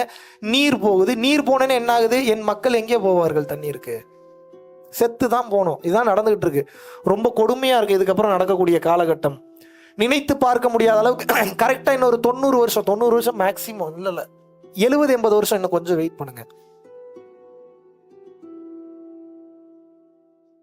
ஏசி இல்லாம வெளியில கூட நடக்க முடியாது. வெளியில கூட ஏதாவது போட்டு ஏசி கொண்டு வந்தாலும். ஏன்னா குளோபல் வார்மிங் அவ்வளோ ஹீட் ஆகி உங்களால் நடக்க முடியாது. கொப்பளம் வரும், எல்லா நோய்களும் வரும். கரெக்டாக 60-70 வருஷம். நடக்கலைன்னா என் காதை அறுத்துக்கிறேன். உயிரோடு இருந்தால் அறுத்துக்கிறேன், இல்லாட்டினா உங்கள் காதை நீங்களே அறுத்துக்கங்க. உண்மையாகவே நடந்துருச்சு போல அப்படி 200% நடக்கும். இருக்கிற மரத்தெல்லாம் பிடுங்கி போட்டுறீங்க, இருக்கிற மரத்தெல்லாம் வெட்டி போட்டுறீங்க, செடியை பிடுங்கி போட்டுறீங்க. உங்கள் பசங்களுக்கு நீங்கள் சொல்லித்தரது பூரா காசு பணம் வச்சிருக்கிறவன் தான் பெரிய ஆளுன்னு. காசு பணம் வச்சிருக்கிறவன் பெரிய ஆள் தான் நீங்கள் வாழ்றீங்க. அப்புறம் உங்களை பார்த்து வாழ்றவன் ஞானியாக வாழ்வான்? எப்படி வாழ்வான்? முதல்ல உங்களுக்கே தைரியம் வர மாட்டீங்க 4 பேர் நல்லா இருக்கணும்னு ப்ளஸ் பண்ணுறதுக்கு ஒருத்தன் இறைவனாக இருக்கணும்னு அவசியம் இல்லையே. நல்ல மனசு இருந்தால் போதுமே. இன்னொருத்தன் வளர்ந்தா பிடிக்க மாட்டேங்குது, பொறாமப்படுறீங்க. ஒருத்தனுக்கு ஒரு கண்ணு போனால், நமக்கு ஒரு கண்ணு போனால் இன்னொருத்தனுக்கு 2 கண்ணு போகணும்னு நினைக்கிறீங்க. வாழ்க்கையில் எப்படி உருப்படுவீங்க? எப்படி முன்னேறுவீங்க? எண்ணங்கள் மாறாமல் வாழ்க்கை மாறாது. எண்ணங்கள் எப்போ மாறும்? முதல்ல நல்ல சிந்தனைகள் வரணும். நல்ல சிந்தனைகள் எங்கேருந்து வரும்? வளர்க்கிற இடத்துல இருக்கணும். வளர்க்கிற இடத்துல இல்லைன்னா என்ன பண்ணணும்? கல்வியில் இருக்கணும். எல்லாத்துலேயுமே பணத்துக்கு தான் முக்கியத்துவம் கொடுத்துருக்கீங்க. வல்லநாட்டார் சாது சிதம்பர சுவாமிகள் மிக தெளிவாக இதை கூறுகின்றார். பசித்தோர் முகம் பார், பரம்பொருள் அருள் கிட்டும்ங்கிறார். பணத்தின் ஆணிவேர் பாவம், குணத்தின் ஆணிவேர் புண்ணியம்ங்கிறார். அப்படின்னா என்ன அர்த்தம்? பணத்தை மட்டுமே மையமாக வைத்து நீ ஓடும்போது பாவத்தை அதிகமாக சேர்த்து விடுவாய். குணத்தை மையமாக வைத்து நீ ஓடும்போது பிற உயிர்களை மதிப்பாய், அந்த உயிர்களுக்கு வேண்டும் என்கின்ற உதவிகளை செய்வாய், கருணையின் அடிப்படையில் நீ இருப்பாய், ஜெனரோசிட்டி ரொம்ப ஜாஸ்தியாகும், புண்ணியத்தை சேர்த்து விடுவாய், இறைவனின் அருள் பரிபூர்ணமாக கிடைத்துவிடும், உடலை விட்டு உயிர் பிரியும் போது வெளியேறும் போது பிறவி இல்லா பெருவாழ்வை நீ அடைந்து விடுவாய். அடுத்த பிறவி உனக்கு கிடையாது. ஏன்? மனுஷனா நம்ம அவதாரம் பண்ணதுக்கு கிட்டத்தட்ட 10,000 பிறவிகள் ஒரு செல் உயிரினமாக தோன்றி 2 செல் 3 செல் 4 செல் 5 செல், இட்ஸ் பியூர் சயின்ஸ், எவல்யூஷன் ப்ராசஸ்ன்னு சொல்லுவாங்க. அதுக்கப்புறம் பாடி இருக்கிறார்ல மாணிக்க வாசகர், புல்லாய் பூடாய் மரமாய் தேலாய் பல்விருகமாய் அசுரராய் தேவராய் கணங்களாய் எல்லாம் சேர்ந்து இத்தாவர சங்கமத்துள் பாடுறாரா இல்லையா? Yes or no? இது பியூர் எவல்யூஷன் ப்ராசஸ். இந்த பாடி கிடைக்கிறதுக்கு 10,000 வருஷம் வெயிட் பண்ணியிருக்கீங்க. எதுக்கு? இறைவனை பார்க்கறதுக்காக. வேற கேட் பாஸே இல்லை. பாடி மனித உடல் இருந்தால் தான் கேட் பாஸ் நீங்கள் மேலே போகிறதுக்கு. இல்லைன்னா உங்களுக்கு கேட் பாஸே கிடையாது. நீங்கள் ஒரு பாம்பாகவோ பள்ளியாகவோ பூரானாகவோ எருமையாகவோ கழுதையாகவோ குதிரையாகவோ பிறந்தீர்கள் என்றால் நிச்சயமாக இறைவனை பார்க்க முடியாது. ஏன்? முதுகுத்தண்டு யாருக்கெல்லாம் நேராக இருக்கோ அவர்களால் தான் இறைவனை உணர முடியும், இறைவனை பார்க்க முடியும். ஏன்? உயிர் சக்தி கீழே தூங்கி கொண்டிருக்கிறது. அது பயணம் பண்ணி சகசரா வழியாக வெளியே போகிறதுக்கு ஸ்பைனல் கார்டு வழியாக சுழுமுனை நாடின்னு ஒரு நாடி இருக்குது, சுஷ்முனான்னு சொல்லுவாங்க. அந்த சுழுமுனை நாடி வழியாக ஜிக் ஜிக் ஜிக் ஜிக் ஜிக் ஜிக்னு ட்ராவல் ஆகும். அதுதான் அந்த குண்டலினி தத்துவம். அது ட்ராவல் பண்ணால் முதுகு தண்டு ஸ்ட்ரைட்டாக இருக்கணும். எந்த விலங்குக்கு எந்த பறவைக்கு முதுகு தண்டு ஸ்ட்ரைட்டாக இருக்கு சொல்லுங்க? மிகப்பெரிய அறிவியல் புலமை வாய்ந்த அறிவியல் ஆராய்ச்சியாளர்கள் இருப்பீங்க, மிகப்பெரிய வக்கீல்கள் இருப்பீங்க, மிகப்பெரிய மருத்துவர்கள் இருப்பீங்க. இப்போ நீங்கள் எனக்கு ஒரு விளக்கம் கொடுங்க, எந்த உயிரினத்துக்கு முதுகு தண்டு நேராக இருக்குது? மனிதனை தவிர. மனிதனும் ஒரு பெரிய விலங்கு, அனிமல் தான், விட்டுருங்க.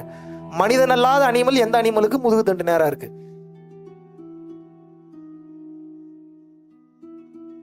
இப்ப எப்படி இந்த இப்ப தெரியுதா? அரிது அரிது மானிடராய் பிறத்தல் அரிதுன்னு நம்மளுடைய ஔவையார் ஏன் சொன்னாங்கன்னு தெரியுதா உங்களுக்கு? மனித பிறவி கிடைப்பது என்பதே மாபெரும் அரிய வகை தவம். அது கிடைச்சிருக்கு. எத்தனை 1000 வருஷம் வெயிட் பண்ணிருக்கீங்க தெரியுமா அந்த பாடி கிடைக்கிறதுக்கு? 1 வருஷம் 2 வருஷம் இல்லை, எத்தனை 1000 வருஷம் வெயிட் பண்ணிருக்கீங்க தெரியுமா? பாவம் அதிகமாக செஞ்சு தொலையாதீங்க, மாட்டிப்பீங்க. மீண்டும் டீகிரேட் ஆகிற கூட வாய்ப்பு இருக்கு. இன்னும் எத்தனை பணத்தை தான் சேர்த்து தொலைய போறீங்க? எனக்கு புரியலையே. நீ எவ்வளோதான் சேர்க்க போறீங்க? இப்போ நாங்கள்லாம் பணம் சேர்க்குறோன்னா ஒரு காரணம் இருக்குது. ஏன்? ஒரு மிகப்பெரிய ஒரு இடத்தை கட்டணும். அந்த மிகப்பெரிய இடத்துல அருட்பெரும் யூனிவர்சிட்டின்னு ஒரு யூனிவர்சிட்டியை கொண்டு வரணும். அந்த இடத்துல அந்த யூனிவர்சிட்டியில் முழுக்க ஞான விளக்கத்தை பற்றி போதிக்கணும். இந்த உலகம் ஃபுல்லாக அதை பரப்பணுன்றனால இப்போ நான் பணம் சேர்க்குறேன். என் நோக்கத்தில் ஒரு நியாயம் இருக்குது. இப்போ உங்களுடைய நோக்கத்தில் என்ன நியாயம் இருக்குது? The intention behind the action is called karma. அப்படின்னா என்ன? கொலை செய்கிறது தப்பு இல்லையா? ஒரு தீவிரவாதியை கொலை பண்ற தப்பு இல்லையா? பேசுங்க. என்ன தீவிரவாதியை கொலை செஞ்சா தப்பா? ஏங்க இப்போ உங்களில் ஒருத்தர் இப்போ ஒரு AK-47 துப்பாக்கி எடுத்து உங்களெல்லாம் சுடுறாரு. நான் அவர்கிட்ட போய், ஐயா தங்களை விட உயர்ந்த ஞானி இந்த உலகத்திலேயே நான் யாரையும் கண்டதில்லை, உங்களை திருப்பாதங்களை பிடித்து கேட்டுக்கொள்கிறேன், தயவு கூர்ந்து பெரும் கருணை கொண்டு இந்த உயிர்களை மன்னித்தருளும்படி கேட்டுக்கொள்கிறேன்னா என்ன பண்ணுவான்? முதல்ல ஒன்றை தாண்டா சுடுறேன்னு சுடுவான். இப்போ நான் என்ன பண்ணணும்? அவனை உரு தெரியாமல் அழிச்சிடணும். இப்போ நான் தீவிரவாதத்தை போதிக்கல. இந்த இன்டென்ஷன் இருக்குல்ல, பிற உயிர்களை காப்பாற்றணுன்றக்க அந்த உயிரை நான் எடுக்கிறேன். அப்போ அந்த ஆபத்திற்கு பாவம் இல்லை. அந்த ஆபத்திற்கு பாவம் இல்லை. இப்போ இதெல்லாம் உச்சகட்ட தத்துவம். எல்லாரும் AK-47 துப்பாக்கி எடுத்துகிட்டு சுற்றுங்க, கத்தி எடுத்துகிட்டு சுற்றுங்கன்னு சொல்ல. நல்லா புரிஞ்சுக்கணும். உங்களை லாக் பண்ணி வச்சுட்டானுங்க. எதில்? சட்டத்திட்டங்களை போட்டு சட்டத்திட்டங்களுக்குள்ளேயே நீங்கள் வேறு எதை பற்றி சிந்திக்கக்கூடாதுன்னு லாக் பண்ணி வச்சுட்டான். ஆனால் ஞானம் சட்டத்திட்டங்களுக்கெல்லாம் அப்பாற்பட்டது. சட்டத்திட்டங்களுக்குள்ளே இருக்கிற மாதிரி நடிக்கணும். ஆனால் உங்களோட மனம் சட்டத்திட்டங்களுக்குள்ளேயே இருக்கக்கூடாது. ஏன்? எங்கள் லிமிட்டேஷன் லயபிலிட்டிஸ் வந்துருச்சுன்னா எங்கே ஆனந்தம் வரப்போகுது? ஆனந்தமே எல்லையற்றது, பறந்து விரிந்து கிடப்பது, எதற்கும் அடங்காதது, எதற்கும் கட்டுப்பாடு இல்லாதது, அன்கண்டிஷனலாக இருக்கக்கூடியதான் ஞானம். அதுதான் பேரறிவு. அப்போ நீங்கள் அதுக்குள்ளேயும் உட்காந்துட்டு இது தப்பா அது தப்பா, இதை பண்ணக்கூடாது அதை பண்ணக்கூடாதுன்னா அப்போ நீங்கள் சிக்கிட்டு தான் இருப்பீங்க. இதுக்கு தான் ஞானம் வரணும். ஞானம் வரணும்னா என்ன பண்ணணும்? இதற்கு பல வழிகளை சித்தர்கள் கண்டுபிடித்தார்கள். எதுக்கு? இந்த மனசை அடங்குறதுக்காக. எதுக்கு மனசை அடக்கணும்? மனசை அடக்கிறதுக்கு தான் இங்கே பிறந்திருக்கீங்க, வேற எதுக்கும் பிறக்கல. ஒன்று மனசை அடக்கி லாக் பண்ணி அழிக்க தெரியணும், இல்லை லாக் பண்ணியாவது வைக்க தெரியணும். அப்படி இல்லாட்டினா சுக்கு அழிக்க தெரியணும். அப்படி இல்லை அப்படின்னா அதன் போக்கில் பறந்து திரிய விட்டு காற்றோடு காற்றாக கரைஞ்சிட தெரியணும். ஏதோ ஒரு ரூட்டாவது பயன்படுத்தணும். எதை பற்றியுமே தெரிஞ்சுக்கலையே எதுக்கு இந்த வாழ்க்கையை நீங்கள் வாழ்றீங்க? உங்களை எதுக்கு நான் கீழே அமுச்சு வச்சேன்? நான் கேட்கல, இறைவன் கேட்கிறார். என்ன கேட்கிறார்? உன்னை நான் எதுக்கு கீழே அமுச்சு வச்சேன்? ஆண்டு அனுபவித்து இதில் எல்லாம் உண்மை இல்லை என்பதை தெரிந்து உண்மையான என்னை தேடி வந்துவிடு என்பதற்காக உனக்கு இந்த உடலை கொடுத்து அனுப்பி வைத்தேன். கொடுத்த வேலையை உருப்படியா பண்ணியா? பண்ணியா? ஏன் பண்ணல? பொய்ன்ற நானு. அடுத்த பிறவி இந்த வார்த்தையே நான் கேள்விப்பட்டதே இல்லைங்கன்றவங்க யார் இங்க சொல்லுங்க? பொய் சொன்னீங்கன்னா மூக்கு வாயிலிருந்து ரத்தம் வரப்போ. அப்ப அடுத்த பிறவின்ற ஒண்ணு தெரிஞ்சிருக்கு. Somewhat you heard somewhere. Am I right or wrong? அதை ஏன் ஆராய்ச்சி பண்ணல? கெடுதல் செய்யாத இந்த வார்த்தையை கேள்விப்பட்டதே இல்லையா? ஏன் கெடுதல் பண்ணீங்க? ஆசையே படாத யாரும் சொல்லவே இல்லையா? ஏன் ஆசைப்பட்டீங்க? பிறரை காயப்படுத்தாதே கேள்விப்பட்டதே இல்லையா? ஏன் காயப்படுத்தினீங்க? நானே உங்களை லாக் பண்றேன், இறைவன்ட்ட இதெல்லாம் போய் பேச முடியுமா நீங்க? அப்ப என்ன அர்த்தம்? வெட்டி சாக்கு போக்கு, சொல்லி தரல, இதை பண்ணல, அதை பண்ணல. மேபி உங்களை ஒரு இடத்துல காப்பாற்றலாம். என்னன்னா இதுல இவ்வளோ மேட்டர் இருக்கா அப்படின்ற அளவுக்கு யாரும் சொல்லி தரல. இல்லாட்டினா பிடிச்சிருப்பீங்க. இப்ப அப்படியே பிடிச்சிருவீங்களா? இப்ப நாளையில இருந்து அப்படியே பிடிச்சி அப்படியே மேலே போய் அப்படியே பிறவில்லா பெருவாழ்வுக்கு அருட்பெருஞ்சோதி ஆண்டவரோட கலந்துருவீங்க. அப்படித்தானே? விடிய 1 மணி நேரத்தில் காலையில் 8 மணிலேருந்து சாயந்தரம் 8 மணி வரைக்கும் உயிரை கொடுத்து கத்தி தீட்சை கொடுத்து எனர்ஜியை கொடுத்து இறைநிலையை உணர வச்சு பயிற்சி பண்ணுங்கனாவே பண்ண மாட்டீங்க. 1.5 மணி நேரத்தில் உட்காந்து இவ்வளோ தூரம் தெளிவாக விளக்கம் கொடுத்ததுக்கப்புறம் கூட நாளைக்கு நீங்கள் மறுபடியும் சொல்லுங்க, எங்களுக்கு யாரும் தெளிவாகவே விளக்கம் கொடுக்கல. இப்படியே கத்திக்கிட்டே இருக்க வேண்டியதான், நீங்கள் இப்படியே ஃபீல் பண்ணிக்கிட்டே இருக்க வேண்டியதான்.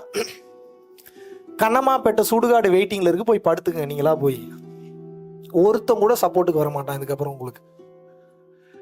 இறைவன் ஏதாவது நம்ம பண்ண புண்ணியங்களுக்கு ஏதாவது ஒருத்தர் 2 பேர் மூலியமா தான் ஏதோ ஒரு சப்போர்ட்டுக்கு வருவார். இப்போ நானே பெரிய உலகத்தை ரட்சிக்க வந்தவன் அப்படிலாம் கிடையாது. அப்படிலாம் ஒரு மண்ணாங்கட்டி இல்லை. நான் இருக்கிறதுல கேவலமான பிறவி. நீங்கள் என்ன ஆராய்ச்சி பண்ணாதீங்க. இந்த உடலை பயன்படுத்தி ஏதாவது பேசுறாருல, ஏதோ சொல்றாருல, இந்த டைமுக்கு இதை பண்ணு, வாழ்க்கையில் இப்படி உருப்படு, போ, இதை தப்பிச்சிரு, இங்கே அழகுக்கே முக்கியத்துவம் கொடுக்காத, எதெல்லாம் இன்னைக்கு நீங்கள் பெருசுன்னு நினைக்கிறீங்களோ அதெல்லாம் கடந்து இறைவனை பார்க்கணும். இதுதான் உங்களுக்கு வச்ச டாஸ்க். உங்கள் அழகு ரொம்ப பெருசுன்னு நினைக்கிறீங்களா? அந்த அழகு தான் உங்களுக்கு வச்ச மிகப்பெரிய ஆப்பு. இன்னைக்கு இந்த மலேசியா நாட்டுக்கே நீங்க தான் மிகப்பெரிய ஒரு இஸ்தானால நீங்க தான் மிகப்பெரிய கிங்கா இருக்கீங்களா? அந்த பதவி தான் உங்களுக்கு வச்ச மிகப்பெரிய ஆப்பு. அதை கடந்து நீங்க இறைவனை பார்க்கணும். இருக்கிறதுலயே மிகப்பெரிய இன்ஃப்ளூயன்ஸ்டான ஒரு பர்சனா இருக்கீங்க, கோடி கோடியா பணம் வச்சிருக்கீங்களா? அதை கடந்து இறைவனை பார்க்கணும். ஆக மொத்தம் எதெல்லாம் பெருசுன்னு நினைக்கிறீங்களோ அதை கடந்து இறைவனை பார்க்கணும். இப்ப ஏழையா இருக்கிறது எவ்வளவு பெரிய வரப்பிரசாதம் பாருங்க. ஈஸி. ஒரு ஏழை மட்டும் ஆசைகளை குறைச்சிக்கிட்டானா முடிஞ்சு. இந்த கோடீஸ்வரம் போய் அடையிறத விட இவன் ஈஸியாக போய் அடைஞ்சிருவான். பல பேர் இதை மாற்றி சொல்லுவாங்க. கோடீஸ்வரங்களுக்கு தான் முதல்ல சொல்லிக் கொடுக்கணும். பக்கா அயோக்கியத்தானே, திருட்டுத்தானே நம்பவே நம்பாதீங்க. இந்த கோடீஸ்வர தன்மையில் இருக்கிறவனை திருத்துறதான் இருக்கிறது ரொம்ப ரொம்ப பெரிய கஷ்டமான டாஸ்க் எனக்கு. இந்த ஏழை தன்மையில் இருக்கிறவங்க, லோயர் மிடில் கிளாஸில் இருக்கிறவங்க எனக்கு திருத்துறது ரொம்ப ஈஸி. காரணம் என்ன அப்படின்னா, டக்குன்னு புரிஞ்சுக்கிறாங்க. அந்த தன்மையில் இருக்கிறவங்க அந்த போதைக்கு அடிமையாயிட்டதுனால அந்த பணம் நான் எல்லாரையும் தவறுன்னு சொல்லலை, புரிஞ்சுக்கிட்டவங்க புரிஞ்சுக்கிட்டாங்க, புரிஞ்சுக்காதவங்களும் சொல்கிறேன். அந்த தன்மையிலேருந்து அவங்களால கீழே இறங்கி வரவே முடியல. எத்தனை பேரை பார்க்குறேன். நான் தெரியாம தான் கேட்குறேன். இப்போ பணங்காசெல்லாம் சேர்த்து வச்சிருக்கீங்கல்ல, இது எவ்வளோ பெரிய பாவ செயல் தெரியுமா உங்களுக்கு? இன்னும் இதோட வீரியம் இன்னும் தெரியல. உங்களுக்கு புரியுற மாதிரி சொல்கிறேன், அப்போ தான் புரியும். ஒரு ஆப்பிள் மரம் இருக்குது, நல்லா கவனிக்கணும். எத்தனை ஆப்பிள் மரம் இருக்குது? ஒரு ஆப்பிள் மரம் இருக்குது. இந்த ஒரு ஆப்பிள் மரத்தில் 10 ஆப்பிள் வருது. ஒரு ஆப்பிள் மரத்தில் எத்தனை ஆப்பிள் வருது? இந்த 10 ஆப்பிளும் கீழே இருக்கக்கூடிய 10 பேருக்கும் சரிசமமாக போக வேண்டும் என்பது இறைவனின் விதி, விதிக்கப்பட்டது. மாற்று கருத்தே கிடையாது. 10 ஆப்பிளையும் கொடுத்துட்டாரு, மரத்தையும் கொடுத்துட்டாரு, மலையும் கொடுத்துட்டாரு, மண்ணையும் கொடுத்துட்டாரு, ஆப்பிளும் வந்துருச்சு. மரம் ஏற தெரிஞ்ச புத்திசாலி நீங்க என்ன பண்றீங்க? மேலே ஏறி 9 ஆப்பிளை சேஃப்டி பண்ணிட்டு 9 ஆப்பிளையும் சாப்பிட்டுட்டு ஒரு ஆப்பிளை கீழே போட்டு மீதி 9 பேர் ஷேர் பண்ணிக்கடான்றீங்க. அதுலயும் 2 கடி கடிச்சிட்டு தான் கொடுக்குறீங்க. இது நியாயமா? இதுக்கு பேர் உழைப்புன்னு வச்சிருக்கீங்க. இதுக்கு பேர் என்ன? மரம் ஏற தெரிஞ்சதுக்கு பேர் உழைப்பு. Having power and having intelligence is not an opportunity, it's a responsibility.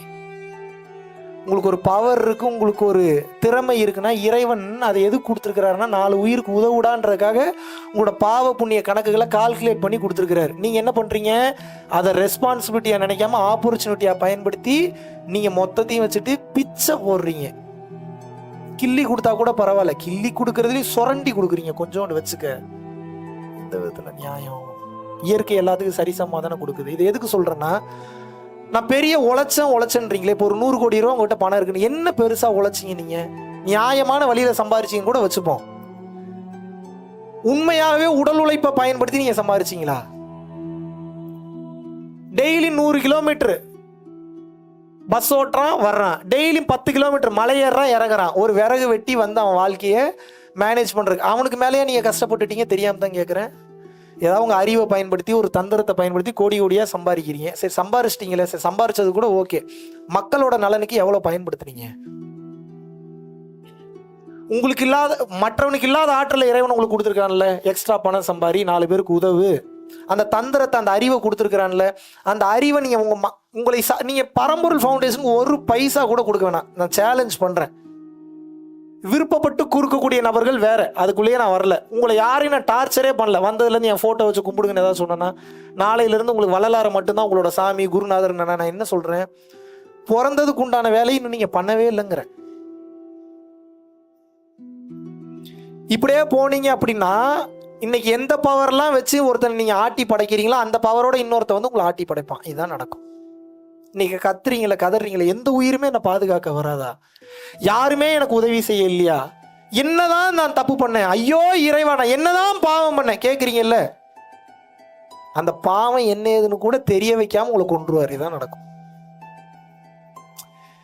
அது பாருங்க, இறைவனோட கால்குலேஷனை பாருங்க. எதுக்காக எனக்கு இந்த பிரச்சனைலாம் நடக்குது அப்படின்ற அந்த ஒரு ரீசன் தெரிஞ்சா கூட மனசு ஓரளவுக்கு ஏத்துக்கும். சரி பரவாயில்ல, ஏதோ பாவம் பண்ணியிருக்கோம் போல, அதனாலதான் பண்றோம். அந்த ரீசனையும் காட்ட மாட்டாரு. எப்படி இருக்கும் இந்த நரக வேதனை? என்ன நினைச்சிட்டீங்க? எப்படி வேணாலும் வாழ்ந்து எப்படி வேணாலும் இருந்துட்டு போயிடலாம் நினைச்சிட்டீங்களா? நீங்க பிறந்ததுல இருந்து இப்போ வரைக்கும் பல கோடி ரூபா சம்பாரிச்சிருக்கீங்க, அப்படின்னாலும் பல லட்சம் ரூபா சம்பாரிச்சிருக்கீங்க, அப்படின்னா பல்லாயிரம் ரூபா சம்பாரிச்சிங்க, அப்படின்னா பல 100 ரூபா சம்பாரிச்சிருக்கீங்க. ஆக மொத்தம் சம்பாரிச்சிருக்கீங்க. எங்கிருந்து சம்பாரிச்சிங்க? செவ்வாய்கிரகத்துல இருந்தா? இந்த பூமியில இருந்து எடுத்திருக்கீங்க. பூமியில இருந்து எல்லாத்தையும் எடுத்துட்டீங்க. கல் எடுத்துட்டீங்க, மண் எடுத்துட்டீங்க, செங்கல் எடுத்துட்டீங்க, வீடு கட்டிட்டீங்க, மரக்கதவு கட்டிட்டீங்க. கலர் பேப்பர்ன்ற பேர் தான் கரன்சி, அதையும் வச்சுக்கிட்டீங்க. எல்லாத்தையும் பதுக்கி வைக்கிறீங்க, பீரோவில் எடுக்கிறீங்க, போதா குறையும் பேங்க்கில் போட்டு வைக்கிறீங்க.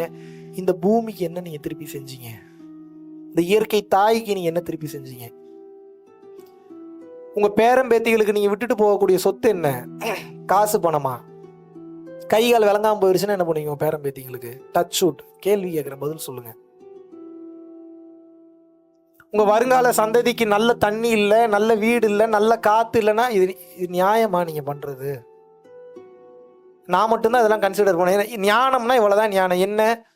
இயற்கையை அழிக்க கூடாது, 4 பேர் நல்லா இருக்கணும், 4 பேருக்கு உதவி பண்ண, இவ்வளவுதான் ஞானம். இதுதான் சத்தியம். இதுக்காக தான் நம்ம பிறந்திருக்கோம்.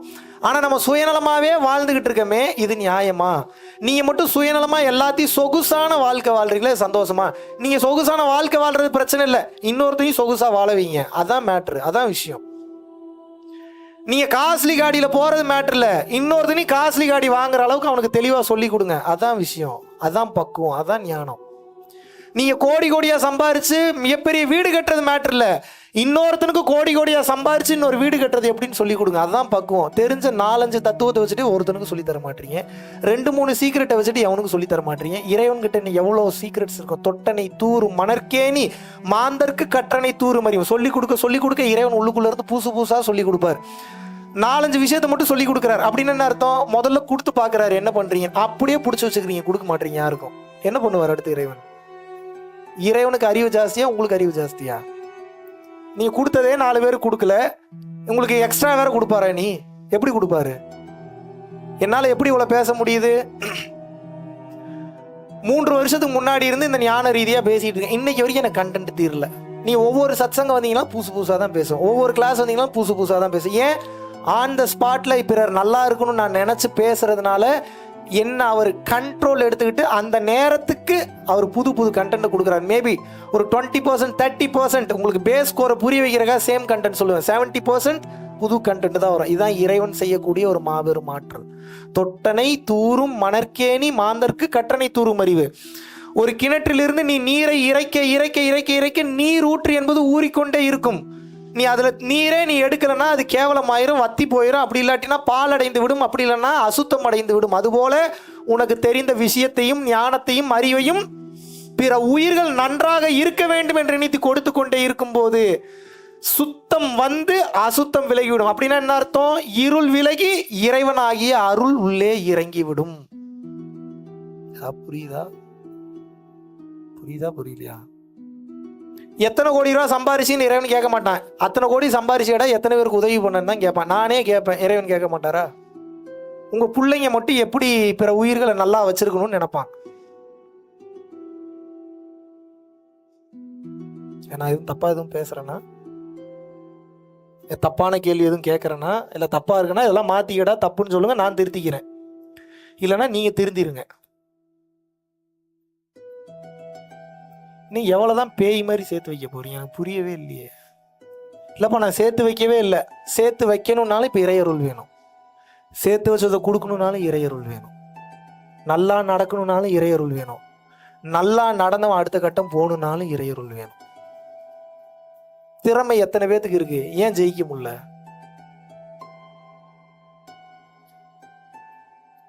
எத்தனையோ திறமைசாலிகள் இருக்கீங்க, ஏன் ஜெயிக்க முடியல? திறமை இருந்தா ஜெயிக்கணும்ல, ஏன் ஜெயிக்க முடியல? திறமை மட்டும் வேலைக்கு ஆகாது. சுவிட்சு போட்டா மட்டும் ஃபேன் ஓடாது. ஃபேன் ஓடணும்னா என்ன வேணும்? கரண்ட் வேணும் சார். கரண்ட் இல்லாமல் எங்கிருந்து சுவிட்சை போடுங்க? நீ 100 டைம் சுவிட்சை போட்டாலும் ஃபேன் ஓடாது. திறமை என்பது சுவிட்சு, ஹேப்பனிங்ன்றது ஃபேனு. அந்த ஹேப்பனிங் முழுசாக நடந்து முடியணும் அப்படின்னா கரண்ட்டுன்ற காரணகர்த்தா வேணும். கரண்ட்டுன்ற காரணகர்த்தாக்கு பேர் இறையருள்னு அர்த்தம். பரம்பொருள் ஃபவுண்டேஷன் அப்படின்னு சொல்லிட்டு நீங்க யூடியூப்ல போய் டைப் பண்ணீங்கன்னா 1500 வீடியோஸ்க்கு மேல வந்து நம்ம ரொம்ப கிளியரா மிகவும் தெளிவாக வெளிப்படையாக அனைத்து ரகசியங்களையும் வெளிப்படையாக கூறிவிட்டேன். ரொம்ப கிளியரா பேசியிருக்கேன். அந்த 24 hours சத்சங்லாம் நீங்க பாத்தீங்க அப்படின்னா எல்லாத்தையுமே பேசியிருக்கேன் அந்த வீடியோஸ்ல. சாப்பாடு இல்லாம தண்ணி இல்லாம கிளியரா கண்டினியூவா காலையில இருந்து நைட் வரைக்கும் பேசியிருக்கேன். நீங்க பாத்தீங்கன்னா தெரியும். அது போக ஏகப்பட்ட வீடியோஸ்ல ரொம்ப பிராக்டிக்கலா பல விஷயங்களை வந்து ஷேர் பண்ணியிருக்கேன். வாழ்க்கையில ஏதாவது மாற்றத்தை நீங்க மாறணும் இல்ல உங்க லைஃப்ல மாத்திக்கணும் நீங்க நினைச்சீங்கன்னா ஒண்ணு உங்க குழந்தைய பார்க்க வைங்க, இல்லைன்னா நீங்க பாருங்க. உங்க குழந்தைகளுக்கு தான் யார் என்பதை உணர வைங்க. தவறான பாதையில் 100% செல்ல மாட்டார்கள். அப்படியே சென்றாலும் தவறை உணர்ந்து அழுது வருது திருந்தி மீண்டும் சரியான பாதையில் பயணிக்க ஆரம்பித்து விடுவார்கள். நன்றி, வணக்கம்.